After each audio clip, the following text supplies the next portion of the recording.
In July 2021, travel bloggers Gabby and Brian embarked on a road trip across the United States. Everywhere they went, they took photos, filmed videos, and immediately posted updates on social media. This trip was both a vacation and a job, as they had to continuously post content throughout their journey. Videos and photos of their trip were uploaded regularly. Many fans followed Gabby and Brian's journey daily, captivated by their cheerful and romantic relationship. It would have been wonderful if everything had continued peacefully, but if that were the case, this video wouldn't exist. Tragically, disaster struck. On August 26th, Gabby's last photo was posted on Instagram. On September 1st, Brian returned to his parents' home in Gabby's van. He came back alone, without Gabby. Gabby's distraught family, along with the police, made every effort to find her, while Brian hired a lawyer and remained silent, hiding at home. What happened to Gabby? What did Brian do to earn the label, the second Chris Watts? Why did a trip that was supposed to be filled with happiness end in such a tragic way? Today, after consulting and compiling information from various sources, let's go through the details of this case together. I experienced many mixed emotions while researching it, perhaps because this case involves love, a feeling that should be used to protect others, not to cause harm. This video is about a heartbreaking case involving psychology and love. It will include many of my personal opinions. You may agree or disagree with me, and that's okay, but keep watching because it's worth it. Gabby and Brian were a very young couple. Gabby was born in 1999 and Brian in 1997. On social media, they appeared as a newly engaged couple deeply in love. Beforehand, they had jobs but quit due to the impact of the COVID-19 pandemic.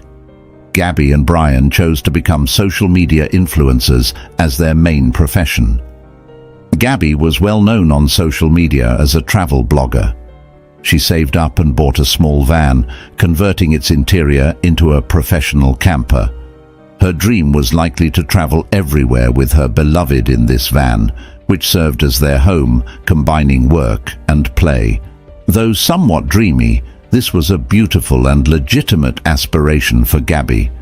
Positivity, joy, and boundless energy are what you'll feel strongly when visiting the Instagram, TikTok, or YouTube pages of this couple. On July 2nd, 2021, Gabby and Brian officially began their road trip across the United States in Gabby's van. Photos and videos of their journey started appearing on their social media accounts, on Instagram, TikTok, and even a lengthy YouTube video titled Van Life. Just by looking at Gabby's online posts, anyone would think she was very happy, living the best days of her youth, free to do what she loved with the person she loved. But was reality as perfect as they portrayed? About a month into the trip, something happened between the couple. On August 12, 2021, Moab, Utah police discovered Gabby and Brian in the middle of a severe argument, prompting the officers to pull them over and separate them for questioning. We will analyze this police video in a moment. After interviewing both, the police advised them to spend a night apart to cool down. What happened after that day remained a mystery for about a month. On September 1st, 2021, something alarming occurred. Brian returned to his parents' house alone in Gabby's van. Gabby's family, unable to contact her, reported her missing to the police. When officers reached out to Brian, he had already hired a lawyer and was hiding inside his house. At this point, the police were almost at a standstill in their efforts to locate Gabby and had no clue what had happened to her. However, unexpected help soon arrived. Several TikTokers played a significant role in aiding the police to find Gabby. TikToker Paris Campbell was the first to draw attention to this case. She posted a video about Gabby's disappearance and continued to upload over 40 videos throughout the week, analyzing the locations where Gabby had checked in on social media. The investigation gained momentum as more TikTokers joined in, tracking Gabby based on her social media posts. Then, a crucial piece of information surfaced. Two travel bloggers, Kyle Bethune and Jen, who frequently traveled across the country in their camper, realized that on the day they visited the Grand Teton National Park in Wyoming, Gabby was also present at the same location. Reviewing their videos from that day, they discovered they had actually captured footage of Gabby's white van parked by the roadside.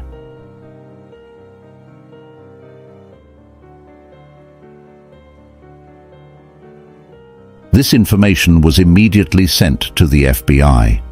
Using the location of the van in the video, the FBI examined the area around it. They eventually found Gabby, or what was left of her. The most heartbreaking outcome had occurred. The body was taken for examination and was estimated to have been there for 4 weeks. The cause of death was announced by the police as manual strangulation. Who else could this someone be but Brian? The police urgently sought to apprehend Brian because, after Gabby went missing, he used her bank card and withdrew over $1,000. The police used this unauthorized use of Gabby's bank card as a reason to charge Brian and attempt to arrest him. However, the police arrived too late. By the time Gabby's body was found on September 19th, Brian had been missing since September 13th. A warrant was issued for Brian's arrest. Will Brian be caught? We'll discuss the conclusion of this case at the end of the video. For now, let's analyze the police video from the day they argued and try to deduce what happened during that ill-fated road trip. On August 12, 2021, the police received a call from a concerned citizen. The caller reported seeing a young man, Brian, hitting a woman, Gabby, and even preventing her from getting into their van. The police decided to follow the couple's vehicle. The officer observed the van swerving and hitting the curb, prompting him to pull them over for a check. Here is 25. Oh! Subject just hit the curb. Sorry, officer. You want to place your vehicle into park and go ahead and turn it off for me? No, park? Oh, it isn't park yet. Okay, turn off your engine. Go ahead and set your keys on the dash for me, all right? What's your guys' names? Gabby. I'm Brian. Gabby, Brian? Okay. What's going on? How come you're crying? I'm sorry, we've just been fighting this morning. Some personal issues. It was a long day. We were camping yesterday, and camping got flies and stuff. Gabby mentioned an argument that morning, while Brian tried to deflect by talking about how annoying the flies were. Can I get you to step out of the vehicle for me, man? Yeah. The officer separated them to interview each individually. This basic interrogation technique involves listening to each side's story separately, comparing them, and uncovering the truth. You want to tell me what's going on?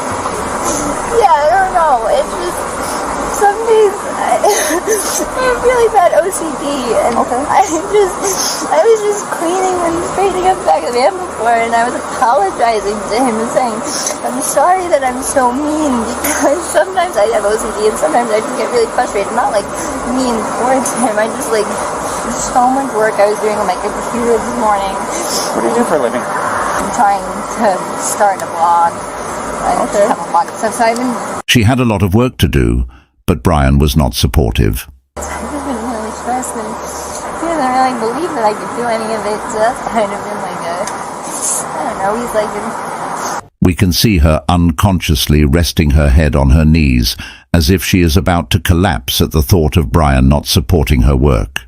down there. I don't know, we've just been fighting all morning, and this is a rough morning. Well, She said it had been a difficult morning, but it was actually almost 5 p.m. She unconsciously confused 5 p.m. with the morning. This indicates that the events from the morning hadn't stopped and were very distressing, causing Gabby to lose track of time and refer to 5 p.m. as the morning. why don't we do this? Why don't I sit you down in the back seat of my car? You're not in any trouble, okay? I'm not going to be putting handcuffs on you. Hey, how are you? What happened? What's going on? I'm just having a very stressed morning. I'm trying to get a lot of work done, and I was apologizing to him. I had thrown a bunch of stuff in the bag, and all our bags are back there. And I have OCD, and I was just like organizing stuff. And sometimes I just have a mean attitude, but I'm not trying to be mean about just straightening things up and stuff. So I was just apologizing, but I guess I said it in like a mean tone. And Gabby's hand gestures, constantly touching her thighs, indicate anxiety. But when you listen to what Gabby says, do you notice she's taking the blame?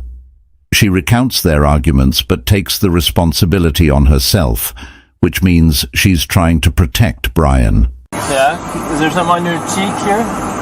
Looks like, did you get hit in the face?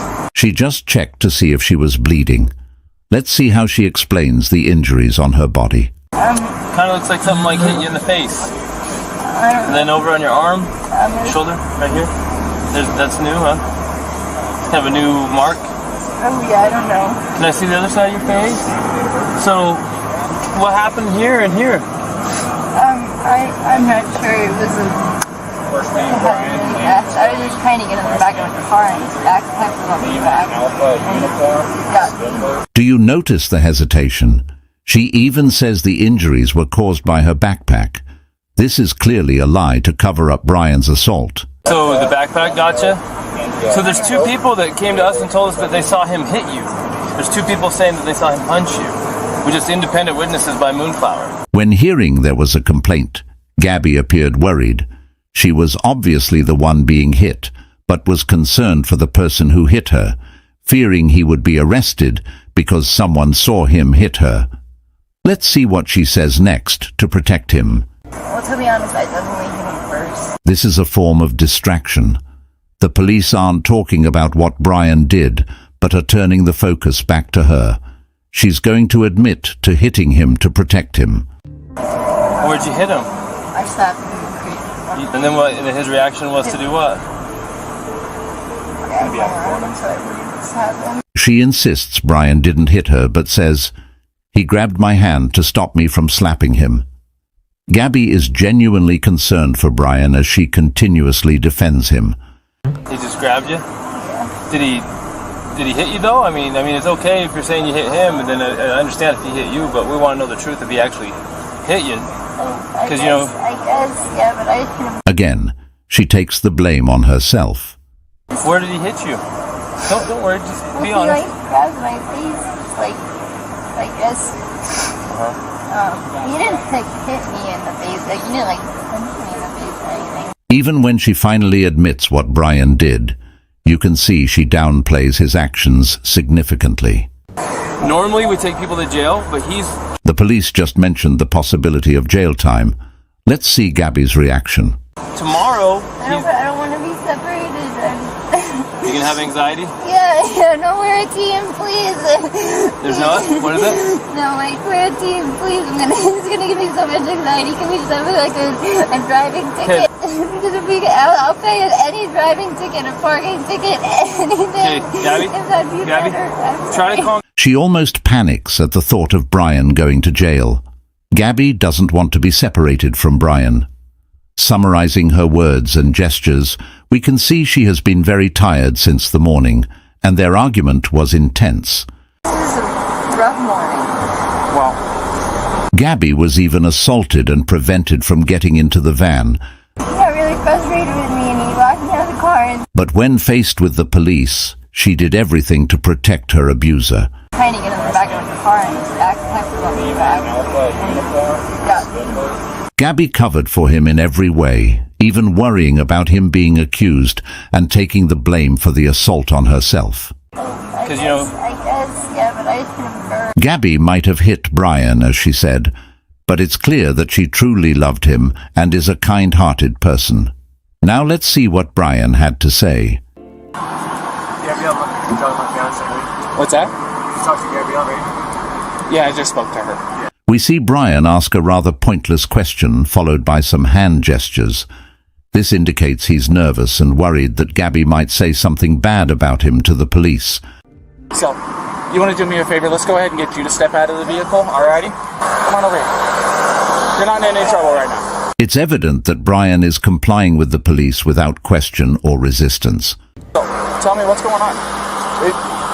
She just gets worked up sometimes, and I try and really distance myself from her, so like I locked the car and I walked away from her. What happened this morning is that she's trying to start up like her own little website blog and everything. He appears calm, completely different from Gabby's distressed state. I give her time, and we really had a nice morning, if anything, but Did you notice how he said it was a good morning, whereas Gabby described it as the opposite? A morning so difficult she lost track of time. So, who is lying? Clearly Brian is lying. You can see he stammers and tries to speak quickly. We really had a nice morning, if anything, but When lying, people tend to be tense, and speaking quickly is a reflex to get past the lie and relieve the tension. We really had a nice morning, if anything, but It's obvious Brian is lying. That morning they had a big argument, just as Gabby said.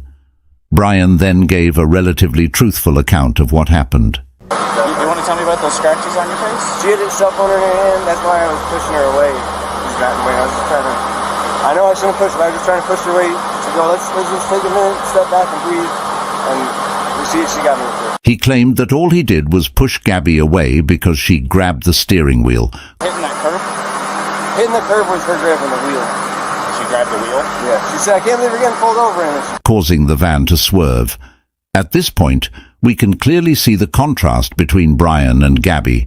Gabby is doing everything she can to protect Brian. I was just apologizing, but I guess I said it in like a mean tone, and so I really upset him. Well, to be honest, I definitely hit him first. While he is shifting all the blame onto Gabby, What happened this morning is that she's trying to start up like her own little website blog and everything. So, and then she had her phone and was trying to get the keys to it. So that way, I was just trying to. Hitting the curb was her grabbing the wheel. this officer looks at Gabby's condition and then returns to talk to Brian. A lot of angles, a lot of nails, a lot of rings. Yeah, you got 3 scratches in your neck. You got one on the left side of your neck. You got one in your face here, and you got 4 bleeding over there. So you just try to. So it looks like 2 hands coming in. Do you mind lifting up your right sleeve for me? I'm curious about something.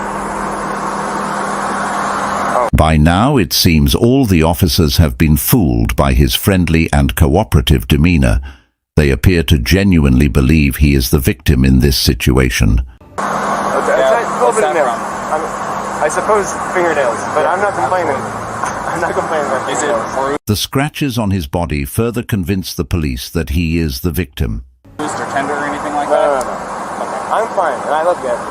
I hope she doesn't have too many complaints about me. I'm just, It's heartbreaking to see Gabby constantly trying to protect Brian, even lying about her injuries being caused by a backpack.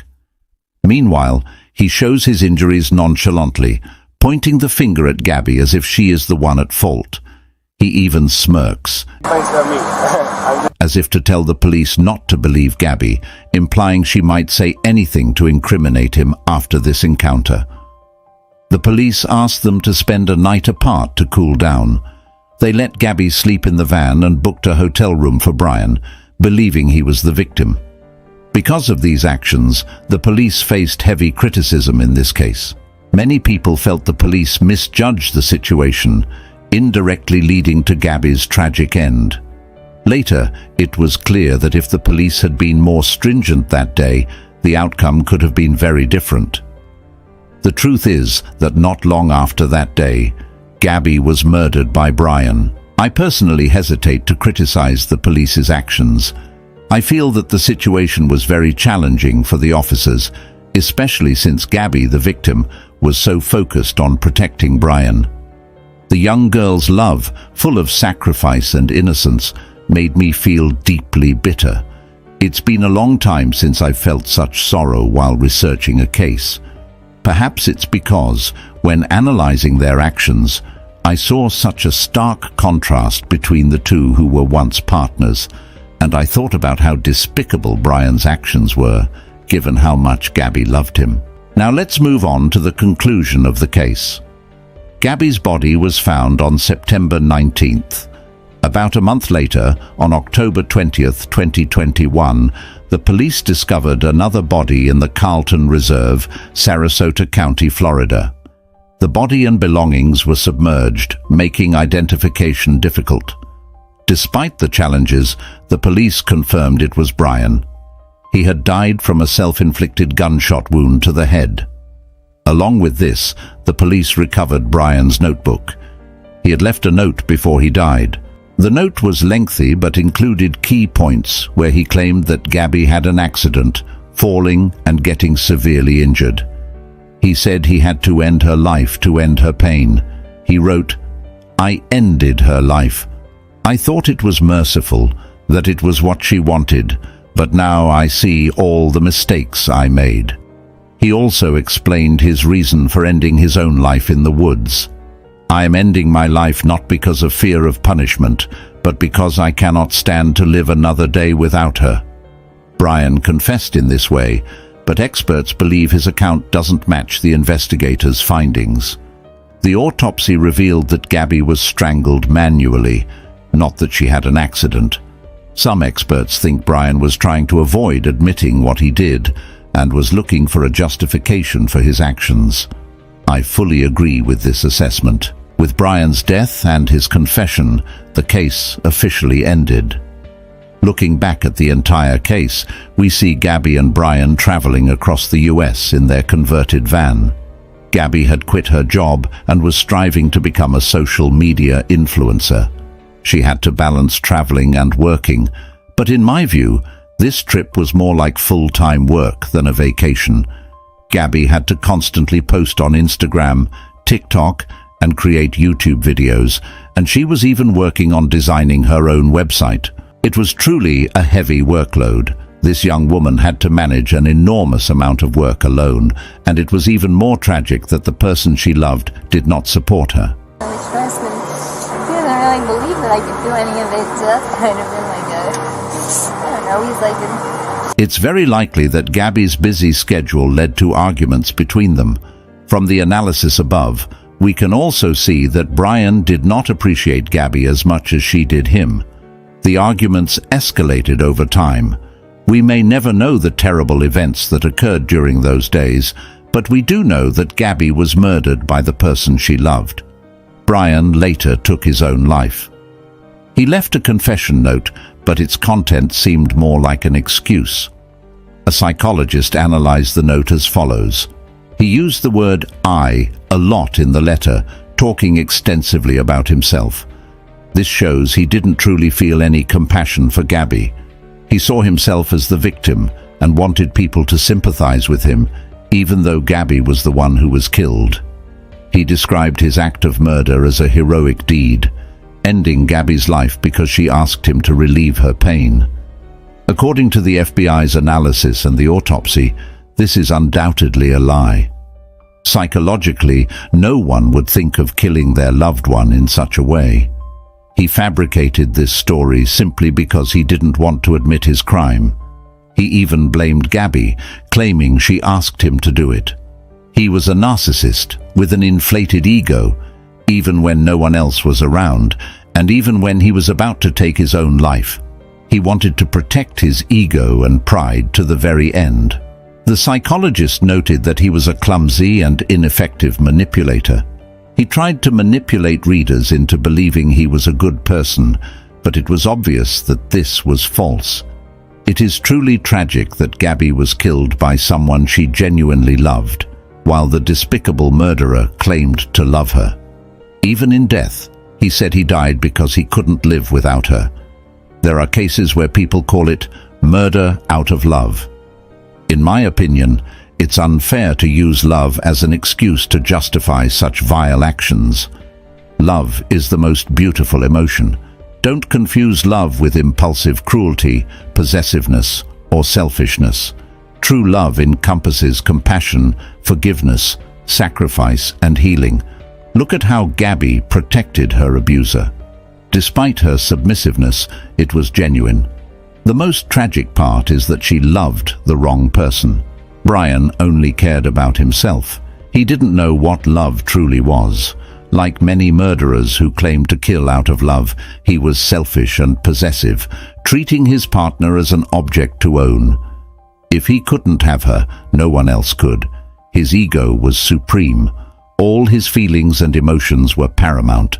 With such characteristics, he never cared about others' feelings. Any show of concern was fake. They elevate their egos and, after committing horrendous acts, claim it was out of love turned into hate. It's despicable. Those who know nothing about love falsely claim it. You can die for someone you love, but how can you kill someone you love? These are completely opposite actions, yet they deliberately confuse them. They do this to avoid admitting they're despicable, cruel murderers.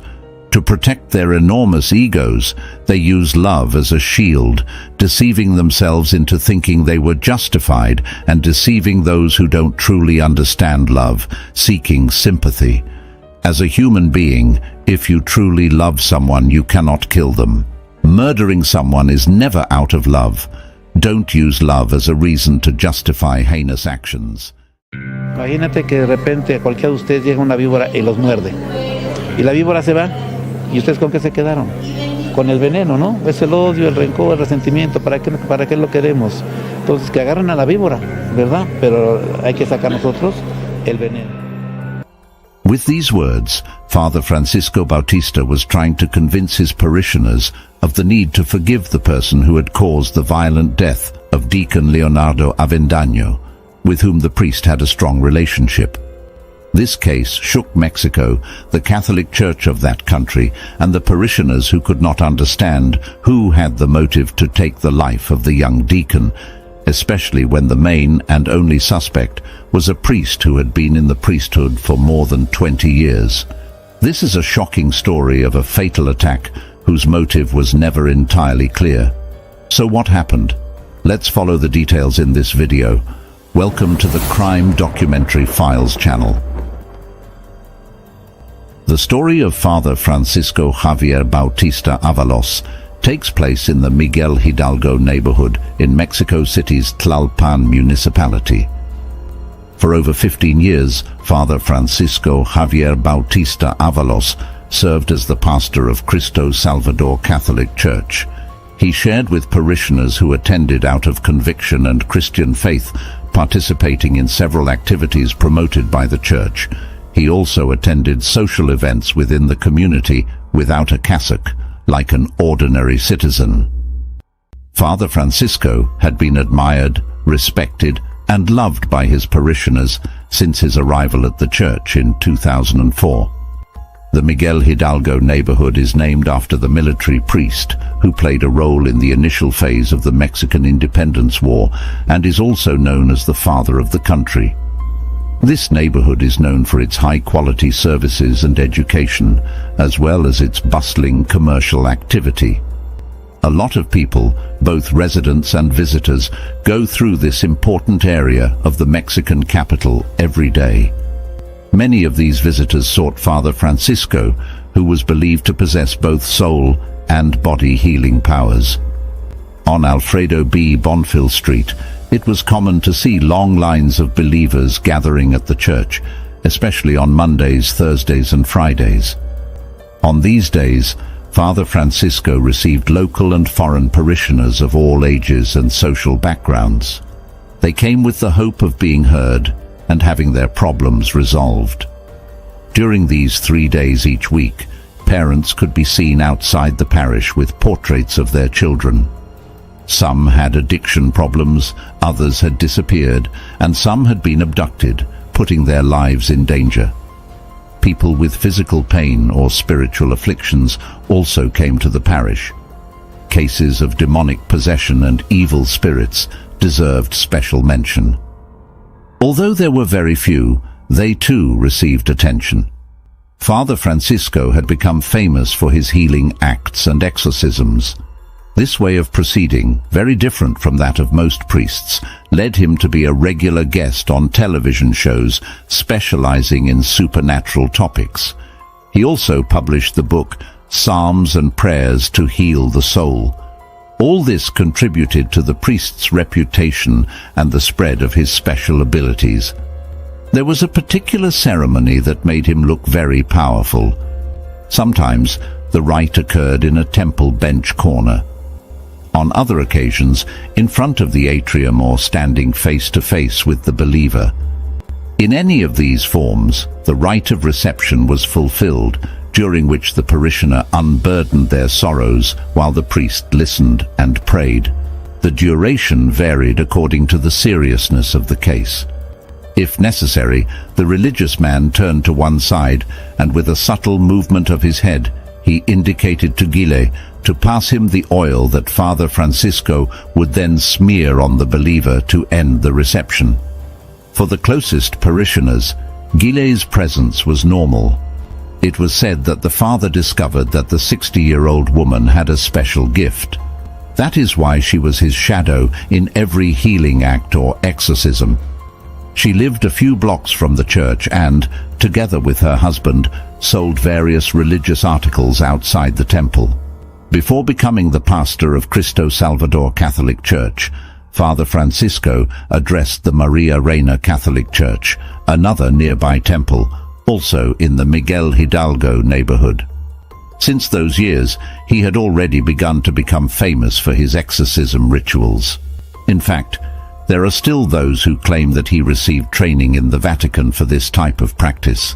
On the days when the rite of reception wasn't held at the Cristo Salvador Catholic Church, the temple was still very crowded because of the masses that started very early in the morning. Father Francisco received the sick who came to Mass as early as 7 a.m. and anointed the foreheads of the believers to heal them.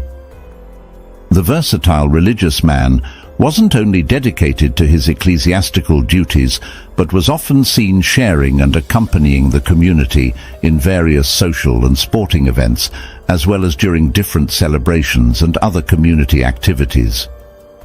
He enjoyed great admiration and much appreciation from his parishioners, who thanked him for being so close to his community. In addition, he promoted various local improvements and encouraged the development of recreational and sports activities. The closest members of the parish believed blindly in this shepherd of souls and testified to the supposed miracles and healings performed by the priest. That is why they followed Father Francisco with unwavering faith, completely convinced of the religious vocation he discovered when he was very young. Hugo Leonardo Avendaño also found his vocation at a young age. A boy from the community who, as the years went by, became Father Francisco's right-hand man. Hugo accompanied and assisted him in different areas within the Cristo Salvador Catholic Church. Leo, as he was affectionately called, was born in Mexico in 1990 into a traditional family. He grew up with his parents and his brother Josué Vicente Avendaño. He always liked to study, and since he was a child he was very intelligent, polite and kind to people. He had the desire to help and serve them through his faith in the Catholic religion. While still very young, Leo decided to become a priest after finishing his high school studies and chose to study theology at Intercontinental University. After graduating, he decided to continue his education at the same university and enrolled in the master's program in psychoanalytic psychotherapy. He combined his subjects with missiology to get the specialization as a missionary and evangelizer, while also focusing on the scientific principles of psychology to have the necessary tools to analyze mental disorders. The young man had a very clear religious stance that he used to share in his posts on social media. He expressed his ideas in favor of the church, as well as his criticisms and disagreements regarding certain aspects of society. Like many young people, Leo liked to travel around his country and the world. He also enjoyed learning about new cultures. At some point in 2012, Father Francisco and the young man's paths crossed, and over the years they became very close. The priest knew Leo's family well. The attachment became stronger in 2015 when Leo became his deacon. He was a very cheerful and devoted young man, always helping the priest and the community at the parish. Given the close relationship between Father Francisco and Leo, it was usual for them to schedule different meetings in the evening hours. Many of these meetings extended into the early hours of the morning, when each would resume their personal agendas. The last time Josue heard from his brother Leo was Tuesday, June 11th, 2019. As usual, the young deacon and Father Francisco would meet that evening to work on some church business. The young man was wearing blue pants, a light shirt, and black shoes. On Wednesday morning, June 12th, Josue was a little concerned when he tried to reach Leo and was unable to speak to him. Leo hadn't returned home either. Then Josue received a call that increased his distress. Father Francisco contacted him to say that the young deacon had not shown up at the church despite their agreement. At that time, there was a lot of uncertainty in the community. People were afraid because, by the middle of 2019, the violence figures in the Mexican capital were alarming.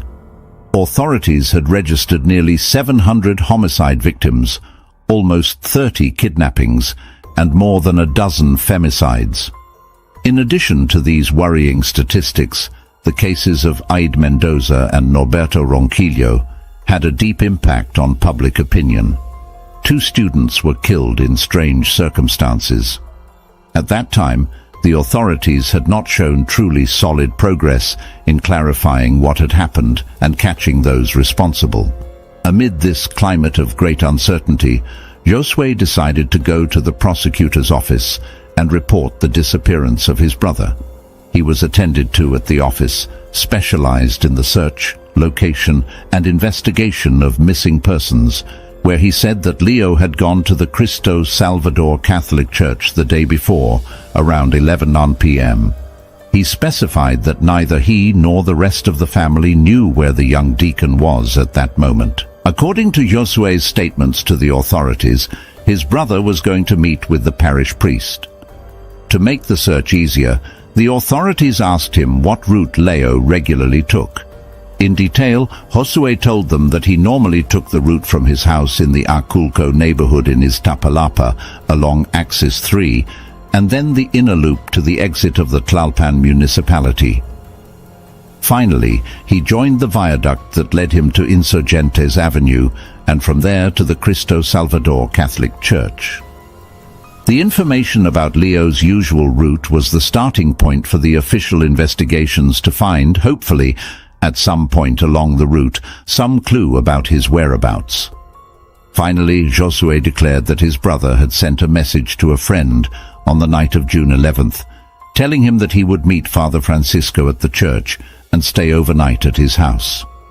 While Josue was giving his statement at the prosecutor's office that same Wednesday morning, June 12th, the Secretariat of Citizen Security received a call reporting a suspicious car that had been abandoned in the Heroes de 1910 neighborhood on Eucalipto Street and La Marina Road. Ernestina Godoy said, A las 9:30 horas del día 12 de junio, la Secretaría de Seguridad Ciudadana recibió el reporte a través del 911 de un vehículo abandonado con una persona al interior, en un paraje de la colonia Héroes de 1910 en la alcaldía de Tlalpan. A las 10 de la mañana llegan al lugar elementos de la Secretaría de Seguridad Ciudadana, quienes aprecian el cuerpo de una persona al interior del vehículo y se da aviso inmediatamente al Ministerio. Authorities from the Public Prosecutor's Office and police officers responded to the call and went to the scene to begin investigations. When they inspected the grey Chevrolet vehicle, they discovered the body of a male in the back seat, estimated to be 25 to 30 years old. He was covered with a yellow blanket. The investigators immediately requested the presence of forensic medicine and criminalistics technicians. During the preliminary inspection, the experts determined that there were signs of physical abuse on several parts of the young man's body, especially on his face. They even recorded that he had lost some teeth because of the violent attack. They concluded that his life might have been taken by asphyxiation. but they would have to carry out all the pertinent studies to determine and clarify what happened, as well as to identify the victim. The forensic analysis allowed for the identification of the body found inside the car. It was the young deacon Hugo Leonardo Avendaño Chavez, who, at only 29 years old, had been killed by pressure applied to his neck to prevent the passage of air after a fierce and very violent attack. With all this information, the authorities provided Josue with the details of the macabre finding. From that moment, his brother's report changed from the office specializing in disappearances to the section of the prosecutor's office in charge of homicides. Expressions of grief and demands for justice were not long in coming.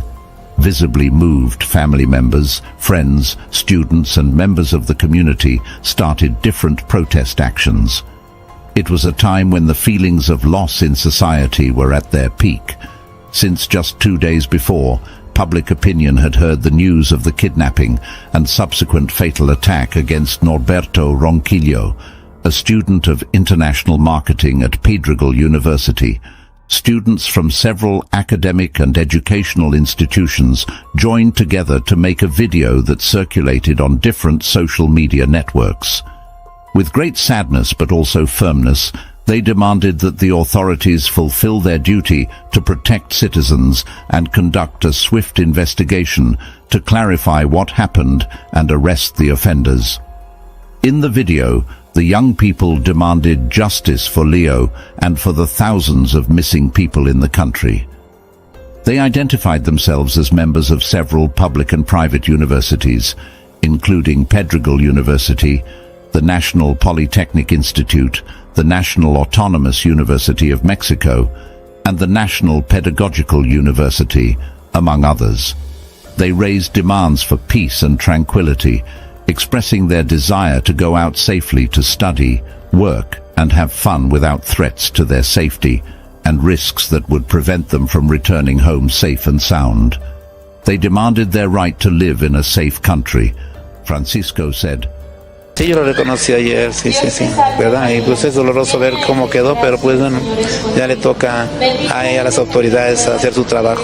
Sí, tenía huellas de violencia. A day after the discovery, on Thursday, June 13th, 2019, Leo's body was taken to the Cristo Salvador Catholic Church, where his funeral wake would be held during the night.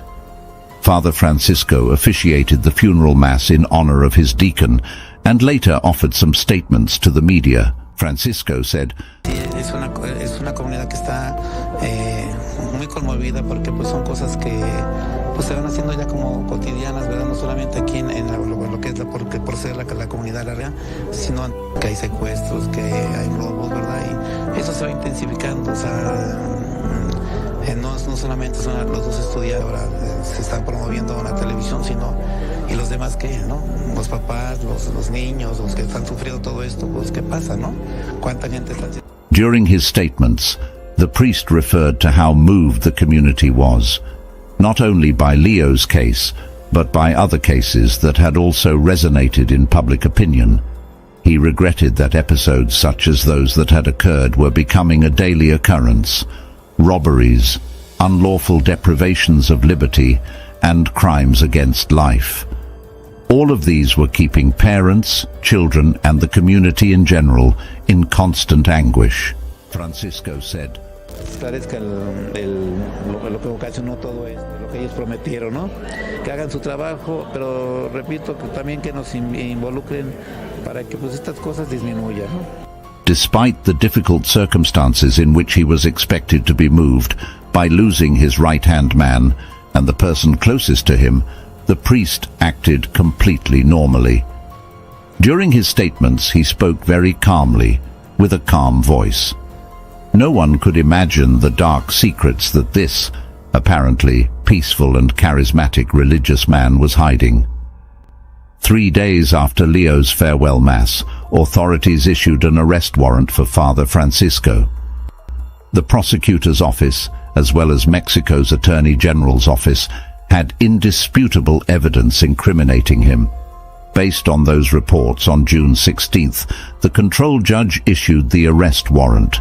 3 days later, on Wednesday, June 19, 2019, the priest was arrested and transferred to the Oriente Men's Prison located in Mexico City. The investigations carried out allowed the Attorney General's office to obtain several videos in which Leo was observed in his vehicle arriving at the Cristo Salvador Catholic Church a little after 11 p.m. Also, it was recorded that his departure was at 3:16 a.m. on Wednesday, June 12th. At that time, the deacon left the church accompanied by Father Francisco. The cameras located at different points along the public road captured, at about 3:26 a.m., Leo's vehicle during its journey from the church along the Picacho-Ajusco highway until it reached the place where it was finally located in the Heroes de 1910 neighborhood. The arrival of a second vehicle was also recorded a few minutes later. In the video, it was seen clearly that Father Francisco boarded that car and left the place after about 13 minutes. Finally, on Wednesday, June 12th, a little after 4 a.m., the security cameras captured the second vehicle as it drove down the Picacho-Ajusco highway. It was driving away from the area where Leo's vehicle was abandoned and where his body was eventually located. Rodrigo de la Riva said, "At 10 p.m., the victim sent a message to a person close to him stating that he would spend the night at the suspect's home. According to the C5 camera images, the vehicle remained inside the home of the suspect without moving from 11:04 p.m. on June 11th until 3:16 a.m. on June 12th, that is, 4 hours and 12 minutes. At 3:48 a.m., the C5 camera again captured the vehicle heading towards the place where the victim was found.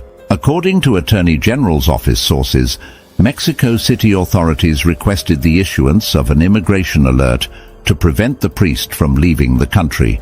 This measure was justified because they had a recording of the priest on board a vehicle on his way to the airport.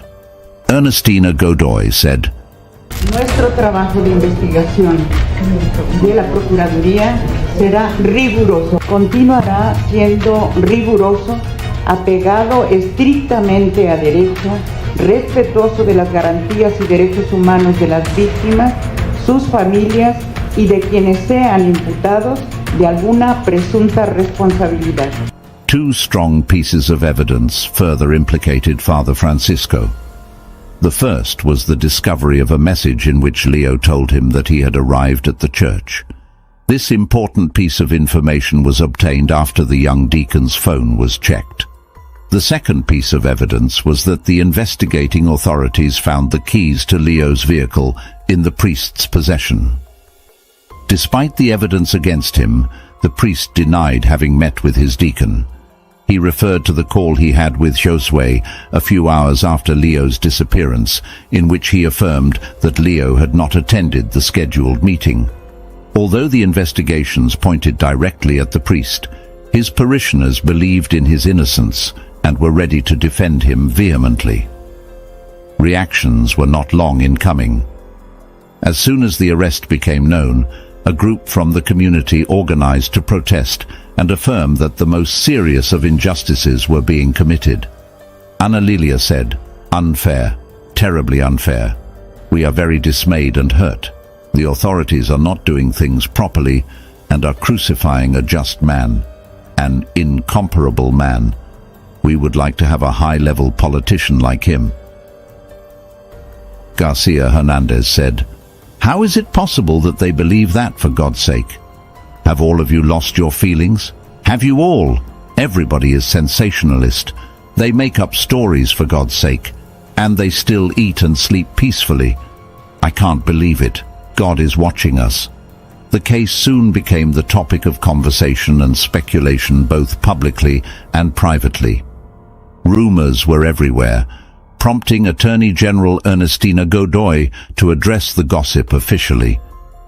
She ruled out the possibility that Leo had been kidnapped by illegal groups, noting that the family had not received any ransom calls asking for money. She also dismissed the theory of a crime of passion, despite some media spreading this news. Godoy emphasized that, based on the characteristics of the case, it was being investigated as a homicide. Josué Avendaño said, Con nadie tenía conflictos, no tenía enemigos, trataba de siempre llevarse bien con todos. Igual cuenta como por lo de maestría, le gustaba mucho escuchar a la gente y siempre tenía un consejo. No es solamente yo que soy su hermano, pueden preguntar aquí en la congregación. According to information published by some printed and media news outlets, the authorities had found some very compromising pictures on the deacon's tablet. These appeared to document intimate meetings involving Father Francisco and other priests, leading to speculation that extortion was the main reason for his death. However, this theory was not confirmed by investigators, and the case followed a different line of inquiry. The victims' relatives also dismissed this hypothesis entirely. Lourdes Murguia, an investigative journalist with access to the case file, gave a scoop on a TV show. She confirmed the line of investigation that authorities were pursuing after the arrest of Father Francisco, who was considered the main suspect in the deacon's death. The hypothesis involved extortion, but not due to passion. Instead, Leo had apparently uncovered several irregularities in the administration of parish resources. Based on the data in her possession, Lourdes reported that authorities had found compelling evidence pointing directly at the priest. According to Mexican law, investigators had between 3 and 24 months to gather all the evidence needed to prove their case and clarify the events. As part of the important revelations, the journalist highlighted Leo's lifestyle, which seemed to involve expenses far exceeding those of an ordinary student, as Leo did not work and dedicated himself to his studies. He had no major income sources beyond monthly support of 10,000 pesos, about $600, from his mother, who passed away early in 2019, ending that support. Leo was not known to have any employment, and his income from the church was not constant. However, the young man had made different trips to places like Miami in the United States, Aspen in Switzerland, and even the Middle East. Another curious fact was the vehicle he owned. How could it be explained that the deacon drove a new, expensive and latest model car? He also had a state-of-the-art cell phone. Finally, there was no way to explain how Leo, a few days before his death, was able to rent a house near the parish, for which he would have to pay about 6,000 pesos a month, approximately 350. In fact, the young man had invited his family to come and see the apartment, and they had planned to do so on Friday, June 14th, 2019. That meeting never happened because someone took his life. Lourdes also noted that Leo had significant amounts of cash and money in bank accounts, with several transfers that he received from Father Francisco. The more details were revealed, the more implicated the priest seemed in everything that had happened. However, he remained firm in his position of innocence and did not provide any relevant information about Leo's lifestyle. Again and again, Father Francisco claimed that he had nothing to do with the death of the young deacon. Father Hugo Valdemar, former spokesman for the Archdiocese of Mexico, confirmed the same to the media after visiting Father Francisco in prison. Father Hugo condemned the actions of the authorities, accusing them of manipulating the evidence. He assured the media that despite everything, Father Francisco remained calm and that the defense lawyers would present the respective proofs of the priest's innocence.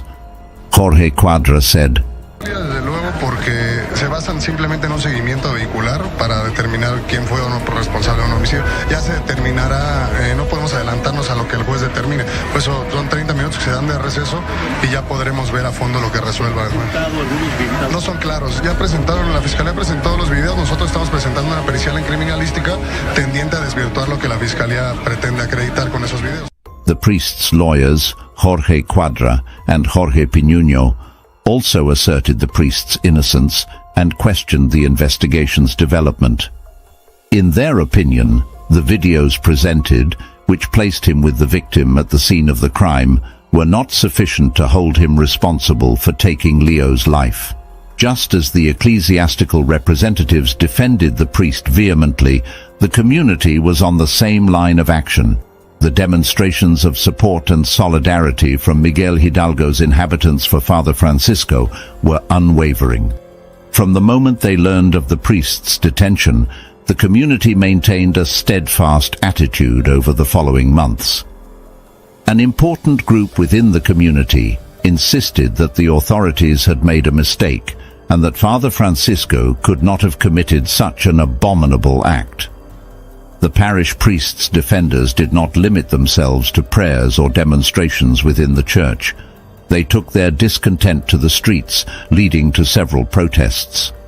Community members called for Father Francisco's release with banners, cardboard and clothing signs displaying messages of support for the priest. They insisted on his innocence and demanded his release. A large demonstration completely shut down the southern part of the busy Insurgentes Avenue. They also gathered at the Cristo Salvador Catholic Church, where, after praying, they loudly proclaimed the priest's innocence and demanded his release from the authorities. Public: "The priest is innocent. The priest is innocent." Journalist: "This is how Cristo Salvador parishioners protested." During the demonstrations in favor of the priest's release, community members also denounced the alleged excesses committed by the media. They accused the media of spreading false information about the case and sensationalizing it. Some individuals expressed their anger by threatening to physically harm and expel journalists from the parish. More than a year after the terrible attack that resulted in Leo's death, the Avendaño family reported that in early December 2020, the first hearing was held in the trial court in Oriente Prison. There, Father Francisco was serving preventive detention as the main suspect in killing the young man in the early morning of June 12, 2019. Both the prosecution and the defense presented data, evidence, and all the elements collected to be analyzed during that first hearing. During that session, the only family member who gave statements was Leo's cousin as a witness. On the other hand, some neighbors and shopkeepers near the Cristo Salvador parish still could not believe that such a charismatic and close priest was guilty of killing the deacon. Some locals admitted that they stepped away and stopped attending the parish after all that happened. In April 2021, after evaluating all the evidence presented, the court found Father Francisco Javier Bautista Avalos guilty of the murder of young Hugo Leonardo Avendaño Chavez. Leo's brother, Josue, informed that the decision to declare him guilty was made collegially and that the evidence against the priest was solid. From then on, it only remained to wait for the sentencing hearing to be held later. Josue Avendaño said, Como el asesino al padre Francisco Javier Bautista Ábalos, pues los jueces, ya que fue colegiado, llegaron a la resolución que él había sido la persona que le quitó la vida a mi hermano, ya que se quedó súper claro que no fue un accidente. On April 9, 2021, Father Francisco was sentenced to 27 years and 6 months in prison for ending Leo's life. In addition, he was ordered to pay a sum of 422,000 pesos, about $25,000, as reparation for damages to the family members. In the same sentencing hearing, it was informed that the religious man would not enjoy any benefit instead of the prison sentence because it is a case of aggravated homicide. The defenders of the priest informed that they would appeal the court's decision, considering that they had enough arguments in favor and insisting on his innocence. On social media, the priest posted that in the next few days, the necessary steps for the appeal of the sentence would be taken. He asked his followers to wait for it and said that they would be informed about it. Father Francisco always maintained his innocence and swore that he was in his bedroom that night. He said he regretted Leo's death, but claimed no responsibility for the event. However, the geolocation of his cell phone placed him at the place where the deacon's body was found.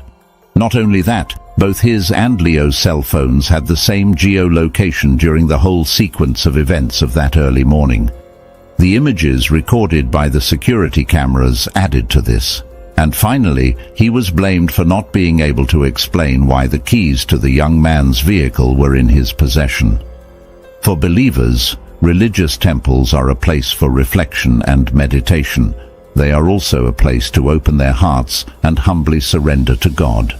However, on some occasions, as in our case today, these spaces have given rise to different situations that, far from doing good, have generated pain, sadness, and even indignation. This was another sad example of how heartbreaking it can be when a religious man gives in to temptation and allows himself to be dragged into darkness. Josue Avendaño said, Sobre todo para que me ayuden a que este caso no sea uno más y encuentren a los responsables, sobre todo a los que sí fueron. No espero que me pentan así a cualquier que agarren y este fue el que mató a tu hermano. Sí, lo único que le exijo a las autoridades es que realmente encuentren a quienes le hicieron esto a mi hermano. These words that we chose for the closing were from 2019, when Josue was asking for help to clarify what happened to his brother and for those responsible to pay for what they did. Although justice was served in this case, the pain endured by the Avendaño family is irreparable. Hopefully, the responsible authorities can act effectively to prevent such situations from occurring again, so that cases like Leo's are never repeated. In this video, we see Mariana Fonseca, a nurse who decided to share her story about a crime that shook the residents of Portugal. Watching her speak in front of the camera, she seems to be a sweet and harmless young woman. However, as we will see through the eyes of an expert in human behavior, her gestures reveal disturbing aspects of her personality. Mariana is one of the main characters in the story we bring you today, with twists and turns that seem straight out of a novelist's imagination. Join us to learn the details of this shocking story, the case of Diogo Goncalves. The beautiful and touristic city of Albufeira is one of the most visited destinations in the Algarve region in southern Portugal. It was here in 1999 that Diogo Goncalves was born, the only son of a humble but hard-working family whose income depended mostly on the ups and downs of tourism. Diogo's parents considered him a good son. Those who met him thought he was respectful, responsible, hard-working, reliable, and at the same time a very sociable young man who liked to surround himself with friends and family. Diogo attended high school in his hometown, and after graduating, he began studying computer science. When he was only 16 years old, in 2015, he got a job at McDonald's to pay for his education and help with household expenses. He was still working at this renowned company when his life took an unexpected and tragic turn.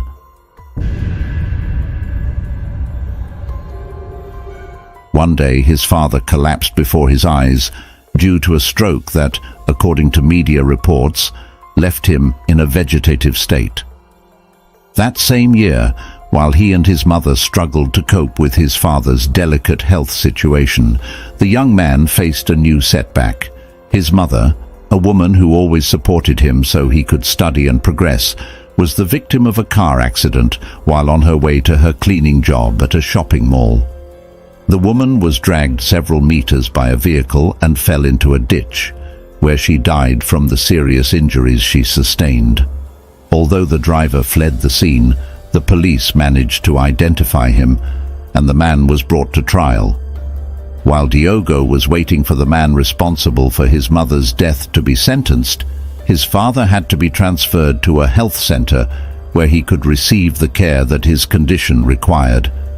Moved by the boy's situation, a maternal aunt invited him to move in with her, but they had significant differences, and after a few weeks, cohabitation became unsustainable.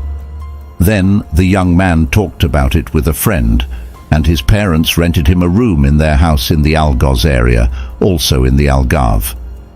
At that time, the closeness with his friend's family made the afflicted student feel like part of their family. Despite his young age, Diogo demonstrated great resilience thanks to his patience and optimism.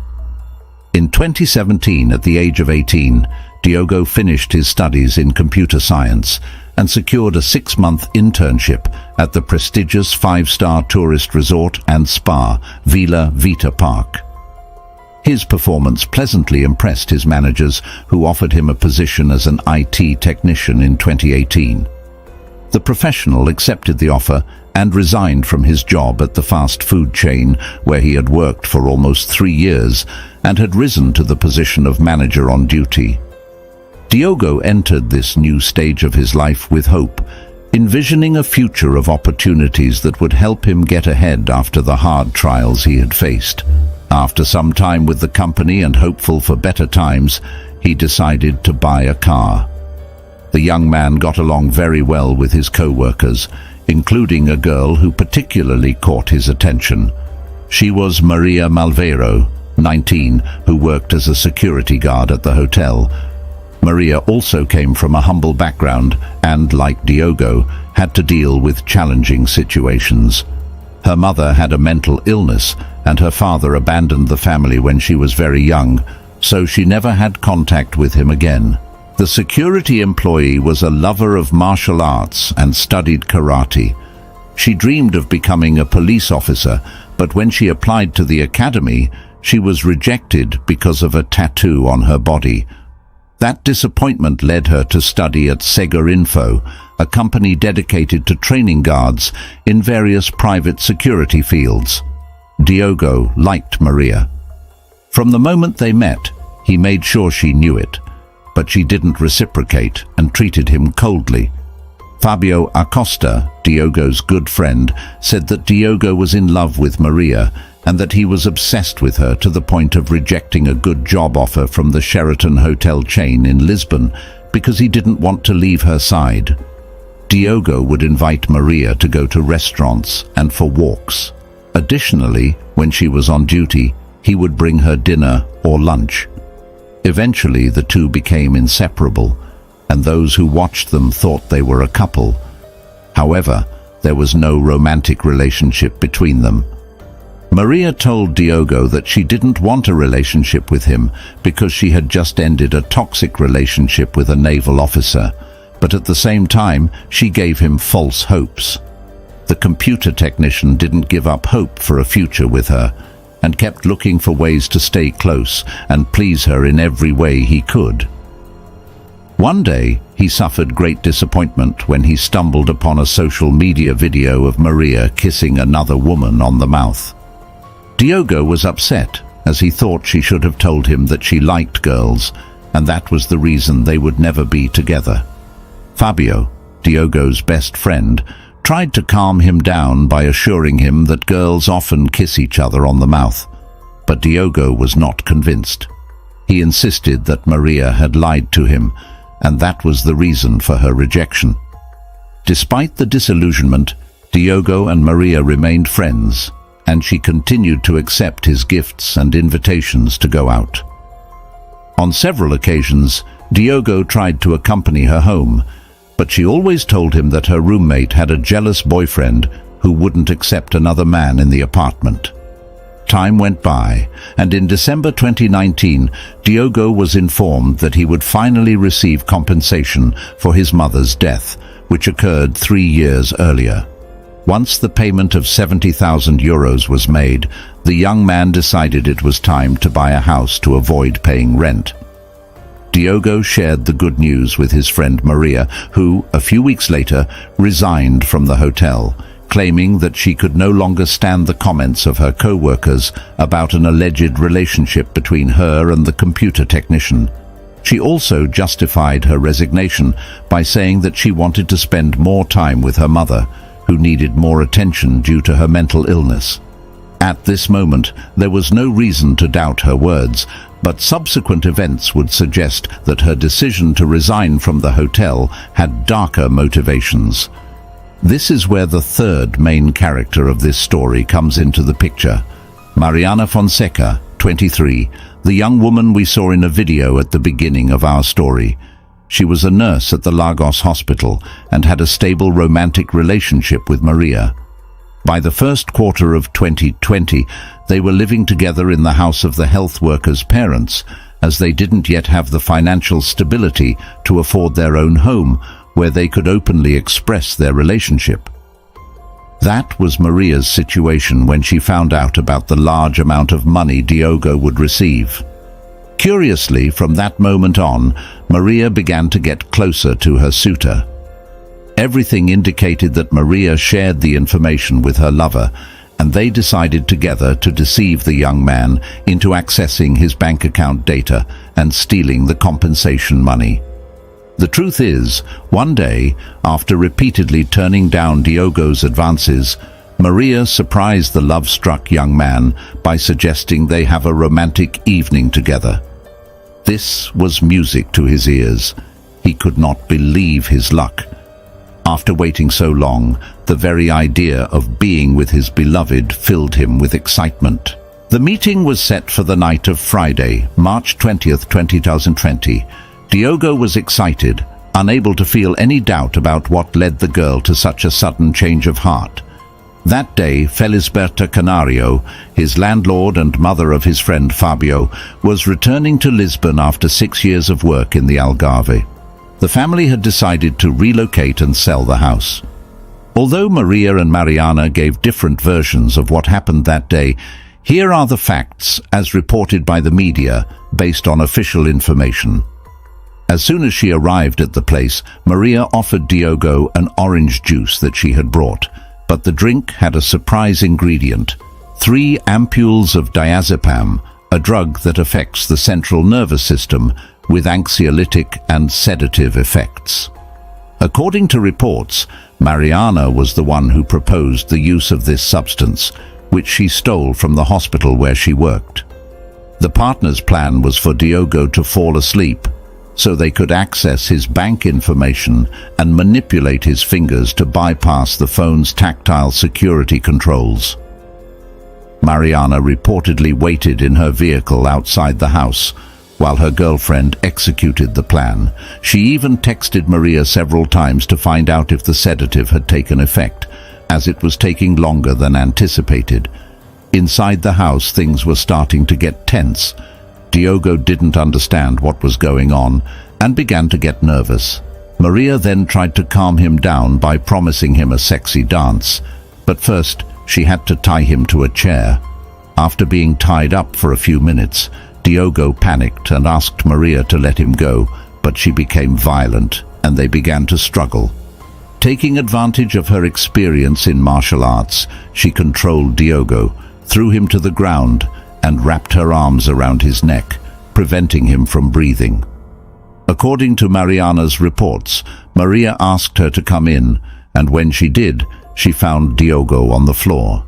She asked Maria what she had done and scolded her for deviating from the plan, which was to steal his passwords and take his money. Seeing that Diogo was unresponsive, the nurse performed a resuscitation maneuver that restored his breathing. However, when he woke up, he was highly agitated and attempted to attack Mariana. Perhaps when he saw the other woman, he realized there was a conspiracy against him and tried to defend himself. Faced with Diogo's hostile reaction toward her girlfriend, Maria subdued him by grabbing him from behind, throwing him to the floor, and once again restricting his breathing with a maneuver on his neck.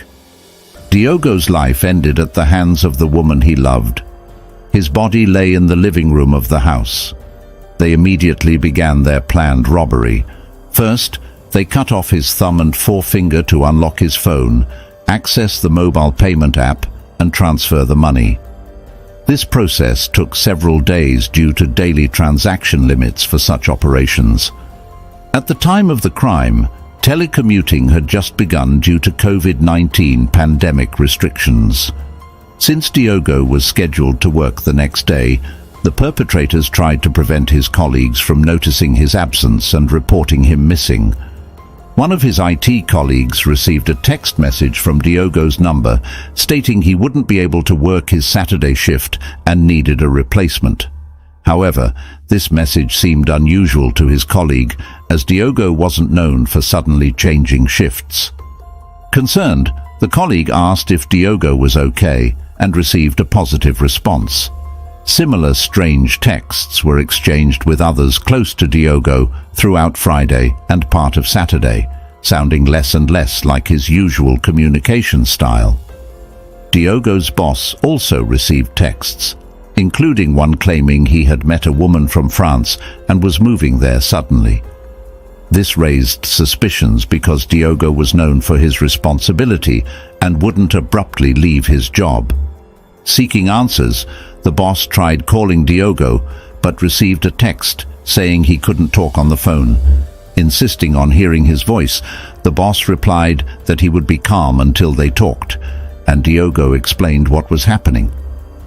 The skepticism of Diogo's friends and family towards the texts supposedly from him led Maria and Mariana to change their approach. They then made up a story that Diogo had contemplated suicide and planned to dismember his remains to dispose of them.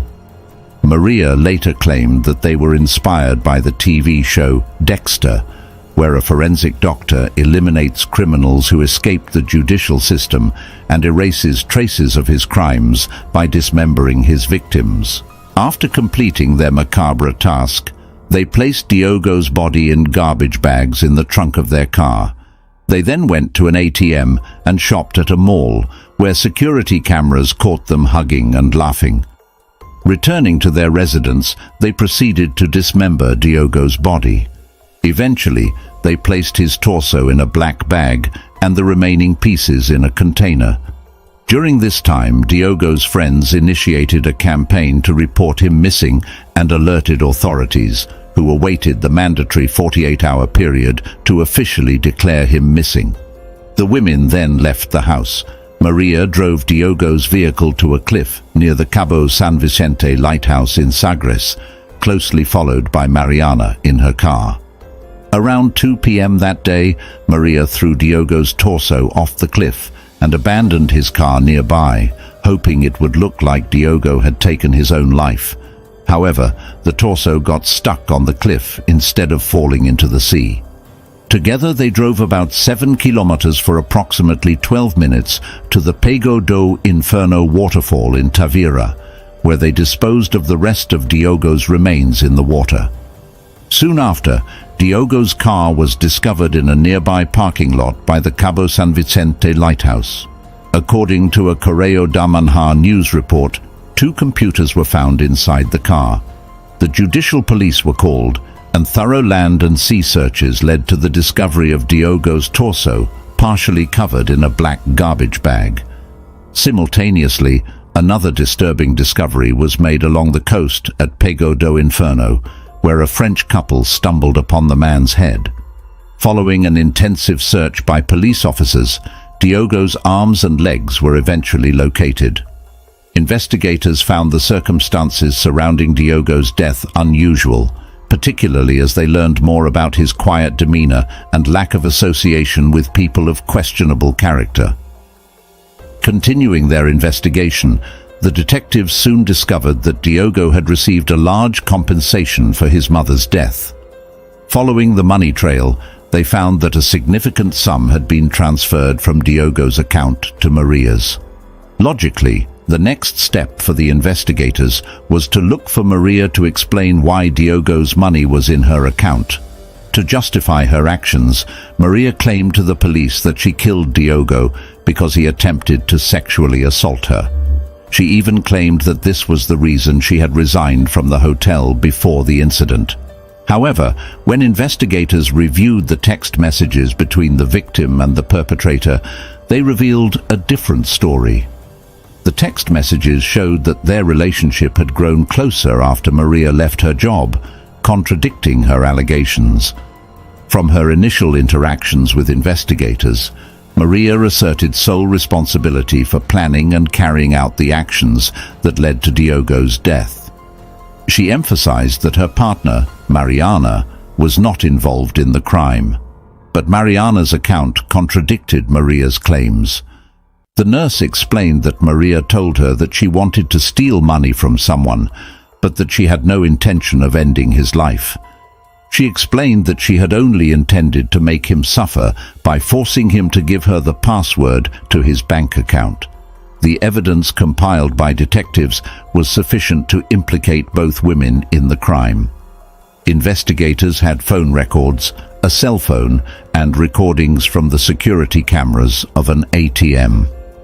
Maria and Mariana were arrested on April 1, 2020, and in June of the same year, they appeared before an examining magistrate. The judge carefully followed the chronology of events narrated by Maria, who insisted on accepting her guilt and denying any link to Mariana. According to her version, Diogo's body remained for 2 days in the car's trunk, parked in the house's garage. It was there that they dismembered his remains, taking advantage of the hours when Mariana's family was sleeping. The magistrate, while listening to Maria's detailed account, repeatedly asked where Mariana was at that moment.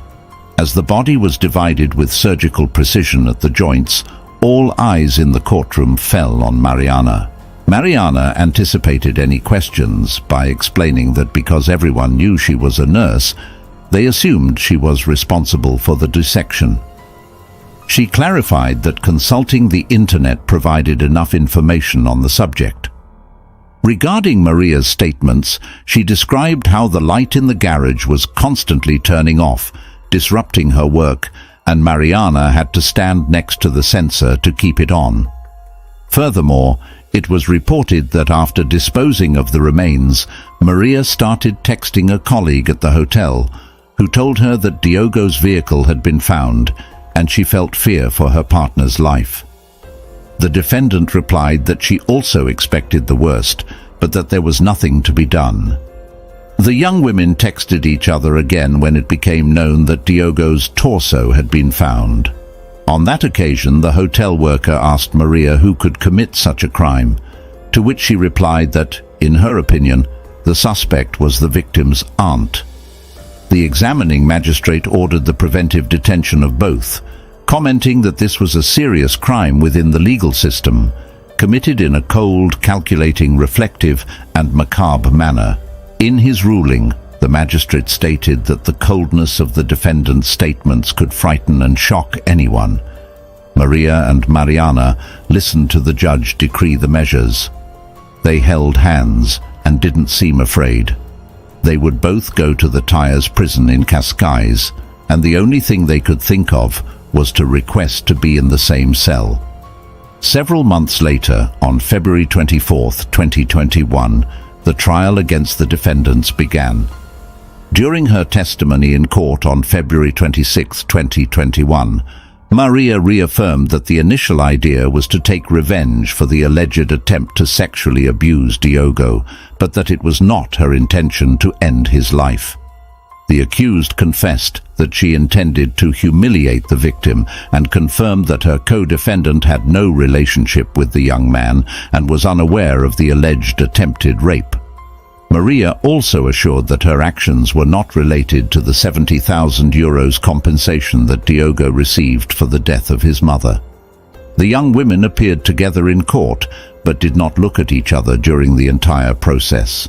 It was rumored that the two decided to end the relationship after the arrest and subsequent imprisonment.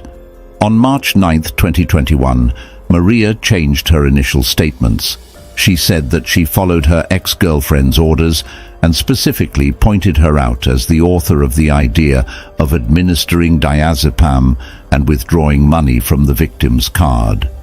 Maria, who confessed that she tried to protect Mariana at first because she loved her very much, was now accusing her of having planned the crime with the intent to steal Diogo's fortune, motivated by Mariana's jealousy. The defendant spoke in court without Mariana present and said that when she told her lover about the compensation Diogo had received, she began to plan the robbery. She claimed that the nurse began to put negative ideas about Diogo into her head and she got carried away.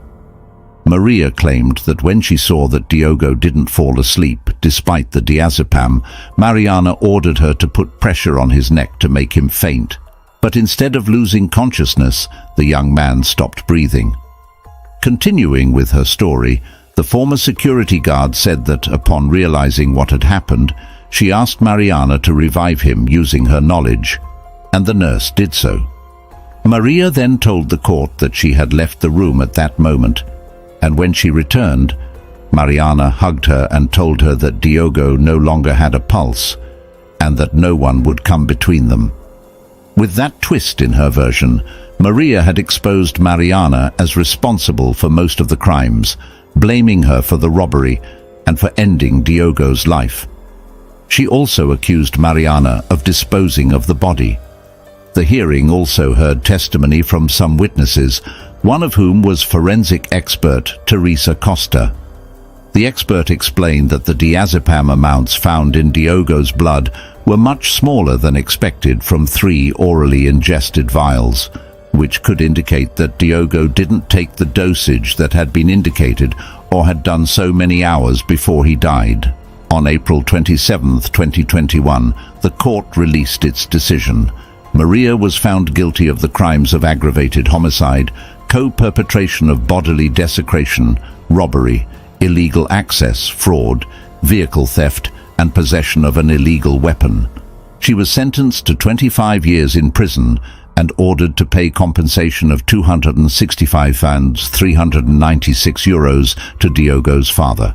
Mariana was acquitted of the murder charge, but was found guilty of desecration of a corpse and co-perpetration of fraud, resulting in a 4-year prison sentence.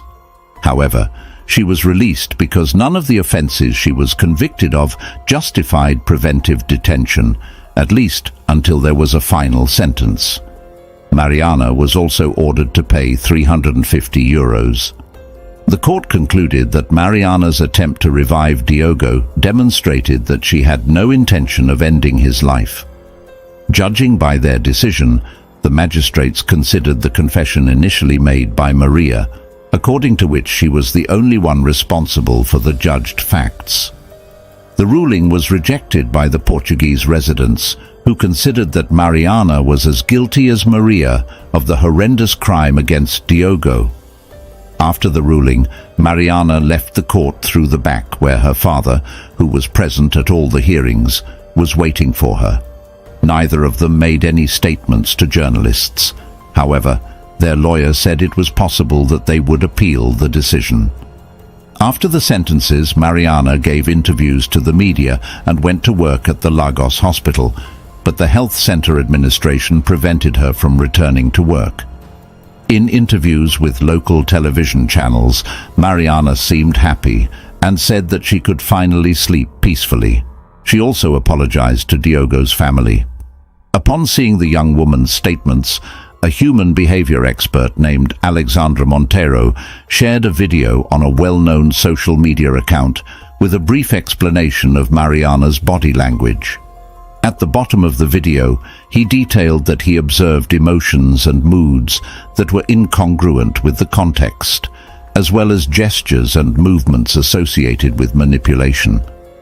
Alexandra added that manipulators have enormous difficulty hiding pleasure and superiority, even if they try to disguise it. These statements make a lot of sense when we see what was yet to occur, in this case full of unexpected twists and turns. Mariana did not stand idly by when the health center where she used to work prevented her from returning to her activities. The hospital had initiated disciplinary proceedings against her for unexcused absences during her time in prison, and she was fired. She then demanded compensation. In her claim before the Labour Court, Mariana asked for €50,000 in compensation for unjustified dismissal. In April 2022, after a decision in her favour and 2 appeals filed by her employer, an appeals court confirmed that the hospital centre should pay her €30,000 for wrongfully dismissing her. A few months before the ruling on Mariana's Labour case became known, Maria's name resounded in the media again. On December 29, 2021, The young woman who had been sentenced to 25 years in prison was found dead in her cell inside the Tyres Penitentiary Center. According to the prison's emergency service call, at 12:23 p.m., guards were alarmed when Maria did not leave her cell block for lunch. They checked on her well-being and discovered her hanging from a sheet attached to the outside bars of her cell. When the firefighters arrived, Maria was unsuccessfully subjected to resuscitation maneuvers, and an emergency doctor from Cascais Hospital, who also responded to the call, declared her dead on the spot. João de Souza, Maria's defense lawyer, had requested a prison change because the inmate wanted to be closer to her family, but his request was denied. The defense attorney explained, with the report in hand, that his client had undergone a psychological study because she presented problems inside the prison. According to the examiner's conclusions, Maria had symptoms of anxiety, depression, sadness, apathy, lack of appetite, lack of sleep, and ideas of ending her life. Returning to Mariana's situation after the trial, as announced, her attorney appealed the ruling in an attempt to reduce his client's sentence. The trial court's decision also provoked the appeal of Diogo's father and the public prosecutor's office, who considered that the nurse was responsible for the young man's death and should receive a harsher punishment. The reviews consulted did not mention the health condition of the victim's father after the stroke he suffered years earlier. However, they did note that the man had appointed himself as an assistant, a role in Portuguese criminal law that allows him to directly participate in the case's proceedings. In July 2023, the Évora Court of Appeal announced its verdict. Mariana was sentenced to 25 years in prison, the maximum penalty allowed under Portuguese law. She was convicted as a co-perpetrator in the aggravated homicide of Diogo, in addition to the crimes for which she had already been sentenced. In a 247-page ruling, the appellate court considered that the Portimão court had failed in the global analysis of the facts, since, in reality, Mariana was present in all the material acts committed against Diogo by Maria, and in some, she even participated directly.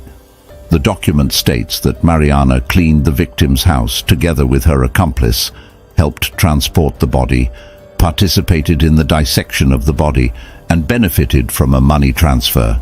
According to media reports, the ruling states that Mariana participated in the crime without at any time expressing any opposition. In addition, the magistrates affirmed that the conduct of the defendants had been morbid and grotesque, and the details had an atrocity dimension that fortunately was uncommon in Portuguese reality. João Grande dos Santos, Mariana's lawyer, announced that he would appeal to the Supreme Court of Justice. If the Supreme Court endorses the decision of the appeals court, the nurse will have to serve the established sentence and will be forced to pay compensation of 220,000 euros. Regarding his client's reaction upon learning of the sentence, João stated that Mariana reacted very badly and that the ruling came as a great surprise to her. The crime against Diogo Goncalves captured the attention of the Portuguese people, even though it occurred shortly after the President of Portugal declared a state of emergency due to the COVID-19 pandemic. Particularly shocking to the public was the realization that the women involved were two young, genteel-looking female workers with no prior criminal records. It is terrifying to consider that seemingly trustworthy individuals could commit heinous crimes out of jealousy, profit, or revenge, as illustrated in this case.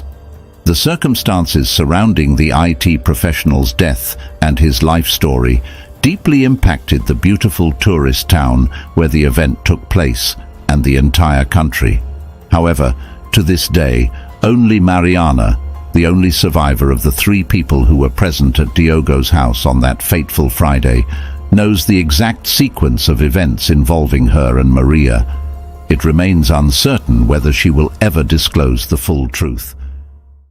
The story takes place in Loei province, located in northeastern Thailand, 260 kilometers from the capital city, Bangkok. It is one of Thailand's largest administrative divisions. Wang Safung district, situated in the southwest of Loei province, is known for its nature reserves, surrounded by mountain ranges, green forests and rivers. In November 2023, an elaborate and grand wedding took place in village number 1 of Wang Safung district. The groom, Chaturong, 29, is a disabled athlete, while the bride, Kanchana, 44, is a local beautician. The couple, 15 years apart in age, had been living together for 3 years before officially registering their marriage. At the wedding, Chaturong and Kanchana wore traditional Thai attire, witnessed by a large number of friends and family.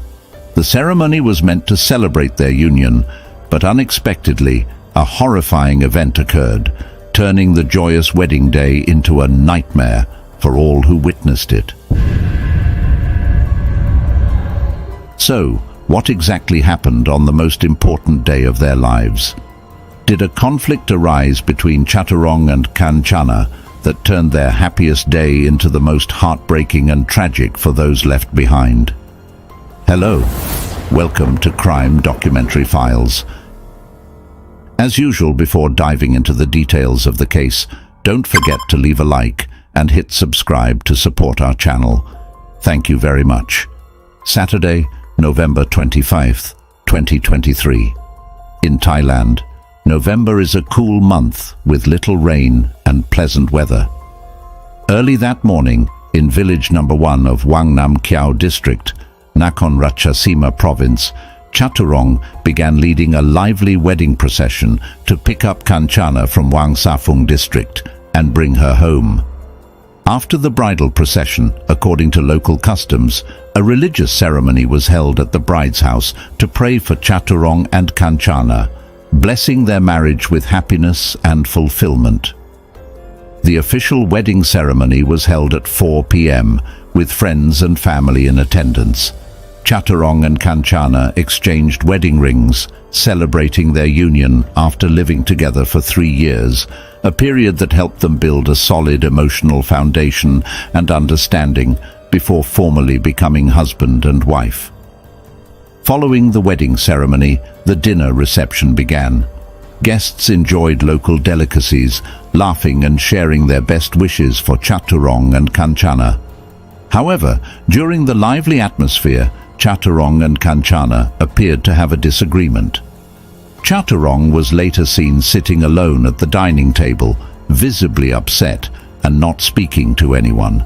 Some guests noticed Chaturong's distress, but assumed it was due to excessive drinking. After the argument subsided, everyone continued enjoying the delicious food. Around 11:30 p.m., Chaturong suddenly stood up and walked straight to the door, drawing immediate attention from the surrounding guests. The atmosphere grew tense, with whispers and murmurs spreading among the guests. 2 guests approached Kanchana to ask about Chaturong's behavior. At that moment, Chaturong returned to the party, looking pensive, with one hand in his pocket. His presence silenced the murmurs, and everyone watched his every move. Suddenly, Chaturong pulled a gun from his pocket and fired 12 shots within 20 seconds. Kanchana and several others fell to the ground. Screams and cries for help filled the air as guests fled. Chaturong then ended his own life. After he fell, some guests, having regained their composure, called the police. Officers arrived at the scene to a shocking sight. Overturned tables and chairs, broken items, and shattered beer bottles scattered everywhere. The most shocking sight was the 5 bodies lying in the middle of the wedding venue. Several guests were found cowering in various corners. Initial police investigations revealed that 3 people, including Kanchana, her mother and her sister, had died. 2 other victims were guests. They had been conversing with Kanchana, but tried to intervene when they saw Chaturong aiming the gun at her, tragically getting shot in the process. A 50-year-old guest named Thong Nonkantod succumbed to his injuries after being shot, while a 28-year-old guest named Bamrung Chatharat was critically wounded with a gunshot to his left hip and was rushed to the hospital. At the scene, police collected a total of 13 and 9mm shell casings, all from the handgun Chatterong had retrieved from his car. Police reported that Chatterong had once served as a Marine soldier at the naval base in Chonburi province. Initially, he had a promising future, but during a mission, he lost his right leg in a train accident. This incident forced him into early retirement, ending his beloved naval career. Despite these major life setbacks, Chatterong never gave up. He switched careers to forest protection. Through this work, he found a new path in life. Thanks to his naval background, Chatterong was in excellent physical shape. He began a career in disabled sports and became a professional athlete. Through rigorous and diligent training, he excelled in swimming and shooting. By 2022, Chatterong represented Thailand at the 11th ASEAN Paragames in Indonesia. The week-long competition saw him compete in swimming and archery, ultimately earning a silver medal in swimming, serving as an inspiration for relentless effort. In December 2023, an international sports competition for disabled athletes was scheduled in Lopburi province, Thailand, a week after Chatterong's wedding. He had planned to participate, and everyone hoped he would shine once more. But the tragic events at his wedding left those plans unfulfilled. Kanchana, 44, was a beautician with a cheerful, sociable personality and an enviable beauty. She had a previous marriage that ended in divorce and had 2 children. Although she was 15 years older than Chatterong, their age difference was not an obstacle in their relationship.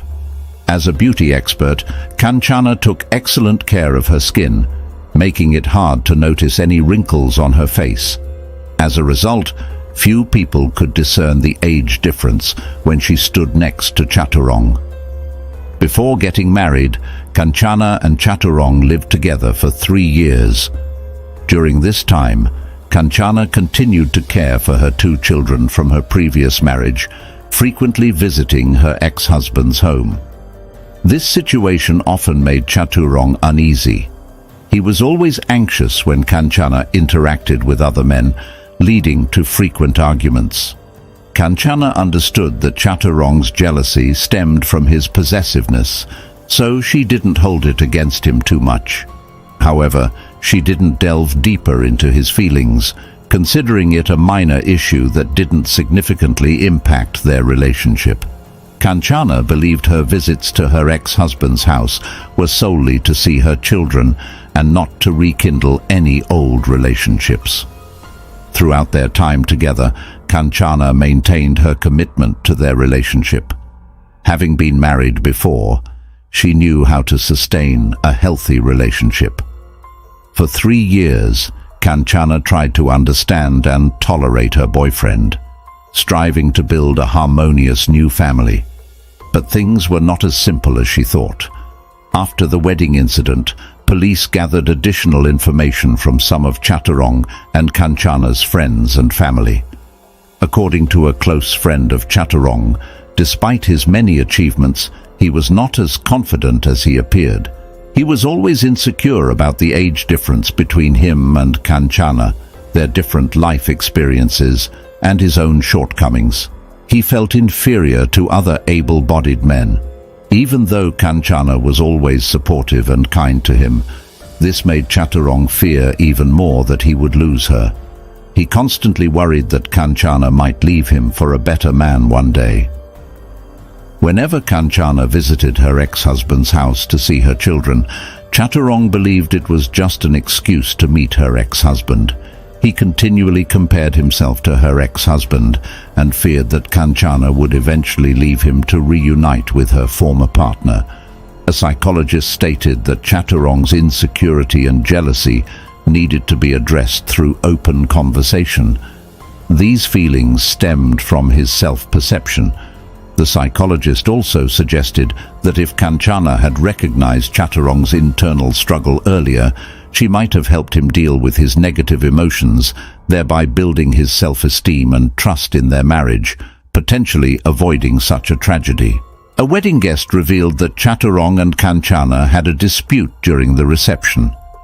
Despite their efforts to keep their voices down to avoid disturbing other guests, the argument persisted. A nearby guest overheard parts of their conversation. According to this guest, Chaturong was very angry, his face red with rage, while Kanchana remained relatively calm. During the argument, Chaturong wanted Kanchana to use part of the wedding gift money to pay for the wedding expenses, viewing it as an investment in their relationship. However, Kanchana refused this request. Chaturong was taken aback by her response and immediately became extremely angry, believing that her refusal was a sign that she intended to leave him for another man in the future. He then sat alone at the dining table, drinking.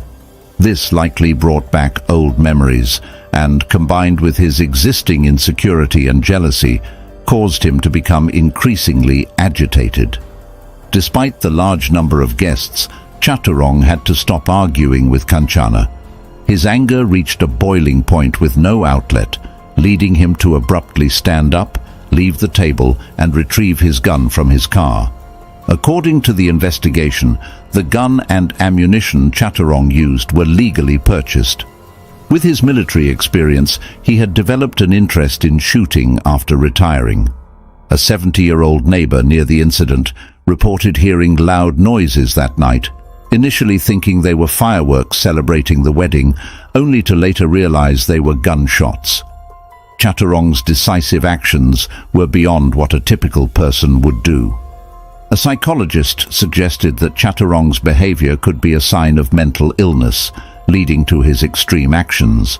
However, determining if he had a mental disorder would require a scientific evaluation. After the incident, relatives held funerals for Kanchana, her mother, and her sister. Chaturong was taken to a temple in his hometown of Phimai district. Another unfortunate guest who died was also taken to a different temple in Phimai district by their family. Weddings are supposed to be among the happiest occasions in one's life, but after drinking, Chaturong lost control of his emotions, leading to this tragedy. The loss of the victims left a profound sorrow among their friends and family. In Asia, Thailand has one of the highest rates of gun ownership and shootings. Statistics show that Thailand possesses 10.3 million guns, accounting for 15.1% of the population, meaning there are 15 guns for every 100 people, the highest among ASEAN countries. On average, nearly 4 people per 100,000 in Thailand die from gunshot wounds, ranking second among ASEAN countries, just behind the Philippines. On November 23, 2023, Thailand's Deputy Prime Minister and Minister of Interior, Anutin Charnvirakul, signed an administrative order temporarily halting the issuance of gun permits for 1 year to curb the continuous gun violence in the country. Unexpectedly, just 2 days later, this bloody wedding took place. Previously, in October, a teenager opened fire on shoppers in a mall in Bangkok, causing 8 casualties. The incident occurred on October 3, 2023. Police identified the suspect as a 14-year-old student from a private school with tuition fees of up to $4,000 per semester. This school is just a few meters away from the Siam Paragon Mall, the scene of the shooting. Following the incident, Thai police closely monitored illegal online gun and ammunition sales. Authorities arrested several suspects believed to have sold guns and ammunition to the 14-year-old involved in the shooting. According to investigators, the juvenile suspect was undergoing psychiatric treatment but had stopped taking his medication for some time. On October 6th, the suspect's family issued an apology to the victims and their families for the actions their son had taken at the Siam Paragon Mall. They also pledged to take full responsibility and cooperate with the police investigation. These tragic events deeply shocked the Thai public at the time, raising significant questions for authorities about the risks of legal gun ownership in Thailand. The temporary suspension of gun permit issuance by Deputy Prime Minister and Minister of Interior Anutin Charnvirakul is an important effort. However, preventing gun violence also requires psychological support and community education on emotional management. Only then can society hope to prevent similar tragedies and build a safer living environment for everyone. This mother fired 8 shots at the murderer of her daughter in court.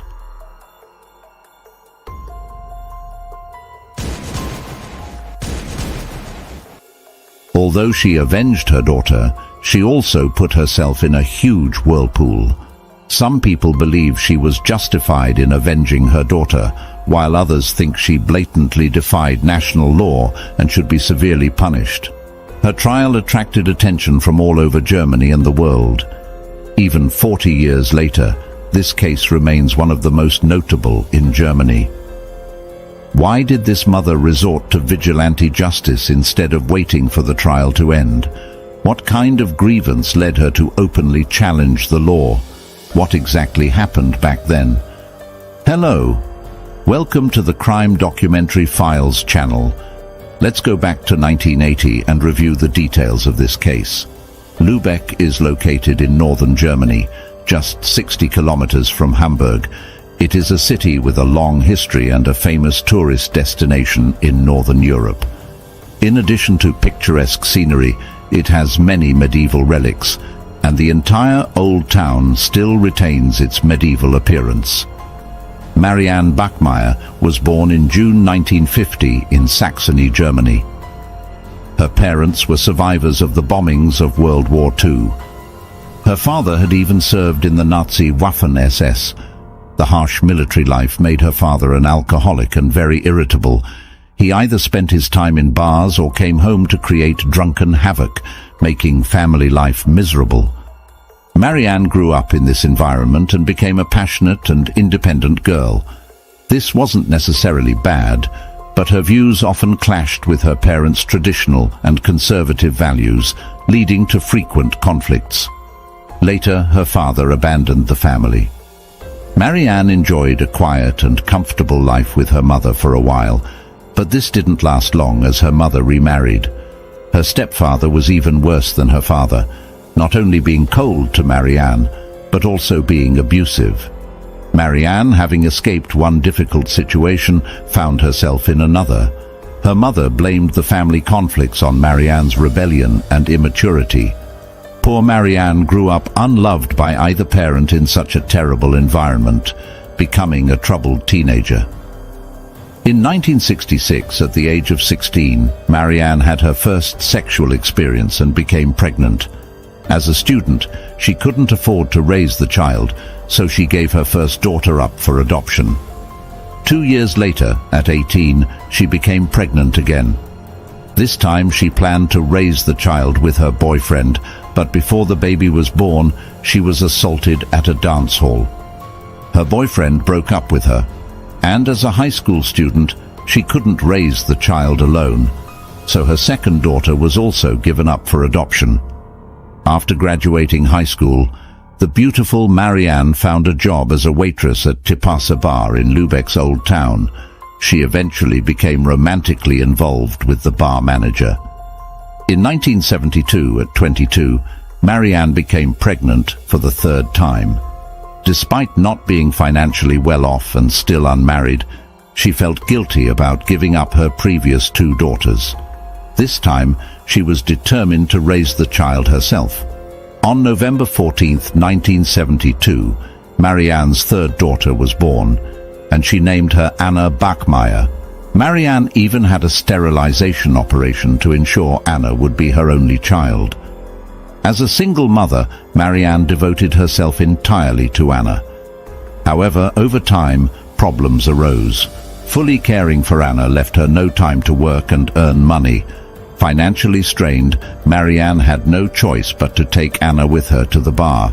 Little Anna spent all her time in the noisy bar, but fortunately she was well behaved, and the bar staff liked her. Over time, people around the bar got to know this pretty little girl, and colleagues and neighbors took care of her.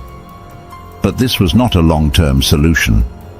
The bar operated at night and rested during the day, which was detrimental to Anna's health and development due to the irregular schedule and noisy environment.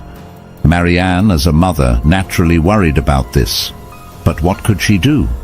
She was already a co-owner of the bar and couldn't abandon the business. She needed to earn money to give her daughter a good life. Unable to fully care for Anna, Marianne pondered finding a reliable family to look after her, but she couldn't bear to give up her last daughter, so she remained undecided. In the blink of an eye, it was 1980. Anna was already 7 years old and very adorable. By this time, she was living a relatively normal life, going to school with her peers during the day. On May 4th, Anna and Marianne had a minor argument over trivial matters. Being a child, Anna got upset and decided not to go to school the next day. Instead, she went out to play with her friends, but they were all at school, so she ended up wandering the streets alone. Marianne, after waking up, thought Anna had gone to school and didn't think much of it. However, when school was over and Anna still hadn't come home, she became anxious and went out to look for her. She asked around the neighborhood, but no one had seen Anna. When she asked the teacher, she found out that Anna hadn't been to school that day. Panicking, Marianne reported Anna's disappearance to the police. The police deployed several officers to search the area, but Anna was nowhere to be found. As the police search yielded no results, a woman came to the police station to report a crime. She said, "I sneaked out. My fiancé is in big trouble. He killed Anna. Yesterday, I wasn't home. My fiancé met Anna downstairs. Since we are neighbors, they knew each other, and he invited Anna to our house to play with the cat. Anna, being a child, didn't suspect anything and agreed. But once she entered the house, she never came out. Later, my fiancé told me he strangled Anna with a stocking. Afterward, he put her body in a cardboard box and buried it near a river." The police hurried to follow the woman to her fiancé's location. When they arrived, they found the house empty, except for a note left by the fiancé. The note read, "Dear, I'm waiting for you at a nearby bar. I want to have a good talk with you. Please come." Realizing he hadn't fled, the officers rushed to the bar and apprehended the man, bringing him back for questioning. Meanwhile, they found Anna's body, tied up and stuffed in a box near the river as the woman had described. Preliminary investigations identified the man as Klaus Grabowski, a 35-year-old butcher who lived next to Marianne. There had been no previous animosity between them, so it was baffling why Klaus would harm a child. Klaus was a known sex offender with a history of crimes against young girls. In 1973, at 28, Klaus attempted to harm a 6-year-old girl, but her screams attracted attention and Klaus fled. He was charged with attempted murder and received a suspended sentence, so he didn't serve prison time. One would think Klaus would learn from his mistakes, but he reoffended 2 years later, sexually abusing 2 young girls. This time, he was caught red-handed. Instead of prison, Klaus was sent to a psychiatric hospital, claiming he committed the crimes due to a mental illness. After treatment, his condition improved, but he remained a dangerous person. To prevent future offenses, authorities considered chemical castration, which involves injecting female hormones to lower testosterone and reduce sexual urges. Klaus was given 2 options: undergo chemical castration and be released or stay in the psychiatric hospital. Klaus chose chemical castration and was released. Initially, he had no sexual urges and led a stable life for 2 years. However, unable to suppress his nature, Klaus learned from a urologist that chemical castration was reversible. Klaus petitioned the court, claiming he had reformed, had a girlfriend, and wanted to start a family. He also said the treatment had adverse effects on his body and requested hormone therapy to reverse the castration. Without thorough investigation, the court granted his request. In March 1980, Klaus began hormone therapy with a urologist who was unaware of his criminal background. By April 25th, Klaus's hormone levels were fully restored, bringing back his dangerous tendencies. 10 days later, he targeted little Anna. On May 5th, Anna, unable to find her friends, wandered the streets alone. Klaus lured her to his house and subjected her to hours of abuse before brutally killing her. Marianne, devastated by her daughter's death, couldn't accept the reality and lacked the courage to see her daughter. She locked herself in her room, regretting their argument, working at the bar, and not personally taking Anna to school. Despite her regrets, nothing could change what happened. Marianne knew the only thing she could do for her daughter now was to ensure the murderer was punished. After 10 months of painful waiting, Klaus's trial finally began. When questioned by the police, Klaus claimed, "I didn't intend to harm Anna, but she blackmailed me, saying if I didn't give her something, she would tell on me for touching her. I have a criminal record and didn't want to go back to jail. In the ensuing argument, I accidentally strangled her." The police, of course, didn't believe Klaus. Given his history, it was unlikely a 7-year-old would blackmail him in such a way. In March 1981, the trial of Klaus began at the Lübeck District Court. Klaus did not deny that Anna died by his hand and even recounted the entire process. He seemed very experienced in handling the questioning. In fact, he had a history of avoiding severe punishment due to claimed mental health issues, even though there was evidence against him in his previous cases. This raised concerns that history might repeat itself and he might evade justice once again. Klaus's defense lawyer argued that his behavior was due to hormonal imbalance caused by voluntary chemical castration years ago, and that this was a side effect of the procedure. This defense sparked a heated debate about the rationality of using chemical castration for sex offenders in Germany. At that time, many offenders accepted chemical castration to gain freedom, but there was no monitoring or management of these individuals afterward. They could secretly find private doctors or buy medications to reverse the effects, just like Klaus did. Based on this, Marianne also sued the doctor who treated Klaus, but the doctor faced no penalties. On the second day of the trial, the police released details of Anna's discovery, which revealed Klaus's horrific actions.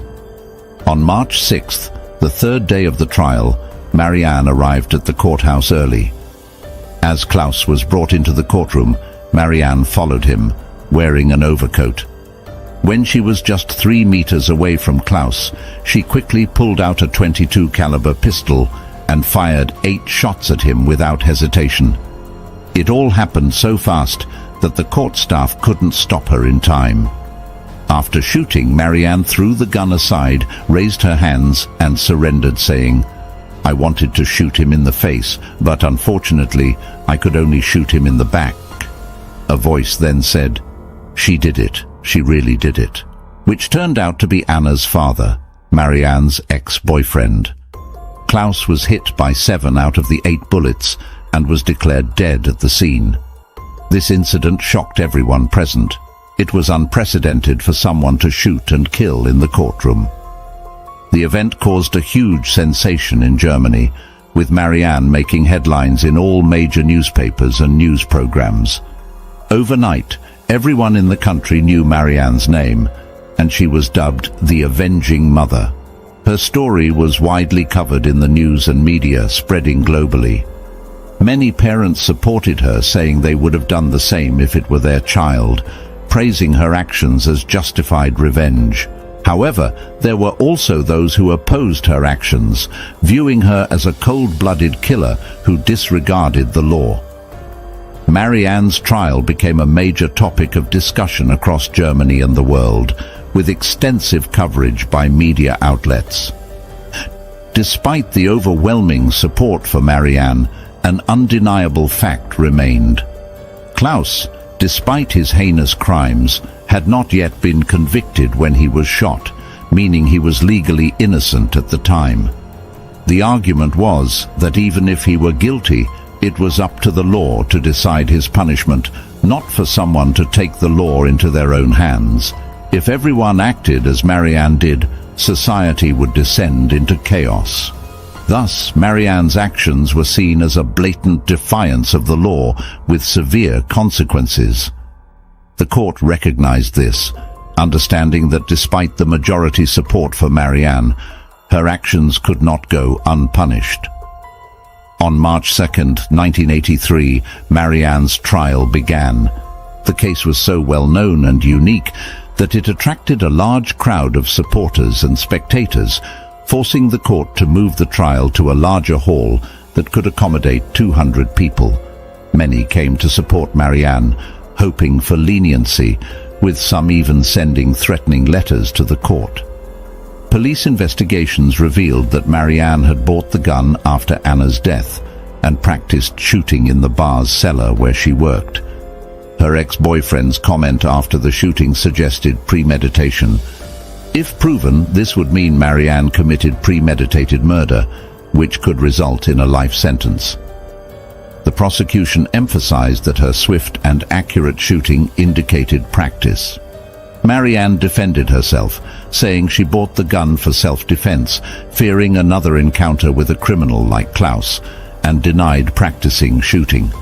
She claimed she was mentally unstable after Anna's death, often hallucinating and feeling like she was in a dream when she shot Klaus. During her pre-trial detention, Marianne attempted suicide 5 times, and doctors and psychologists confirmed she had suffered significant psychological trauma from her daughter's murder. After 25 days of trial, the final verdict was that while Marianne committed a crime, she posed no threat to society. Her actions were deemed the result of extreme psychological distress. She was found guilty of manslaughter and illegal possession of a firearm, receiving a 6-year sentence. The trial's outcome sparked intense debate in Germany, with public opinion divided. Some thought the sentence was too lenient, others too harsh, and some felt it was fair. Marianne later sold her story to a German magazine for 250,000 marks, using the money for legal expenses. In June 1985, after serving 3 years, she was released on parole. She soon married a teacher and moved to Nigeria, but the marriage didn't last, and they divorced in 1990. Seeking tranquility, Marianne moved to Sicily but was diagnosed with pancreatic cancer. Returning to Germany for better treatment, she knew her time was limited and hired a journalist to document her final days. Notably, in a 1995 talk show, she admitted to premeditatedly killing Klaus to prevent him from spreading lies about Anna, confirming the police's initial analysis. In September 17, 1996, Marianne died of pancreatic cancer at the age of 46 and was buried alongside Anna. This case remains one of the most notable in Germany since 1945 and is considered a landmark in the field of justice. Marianne's story became a symbol of the deep-seated conflicts between personal grief and societal laws, a reminder of the thin line between justice and vengeance. Her tale, echoed through the years, continues to provoke reflection on the lengths a mother might go to seek justice for her child and the enduring impact of such a dramatic, tragic event. If you enjoyed my video, please like, subscribe, and hit the bell icon so you don't miss any of my videos. See you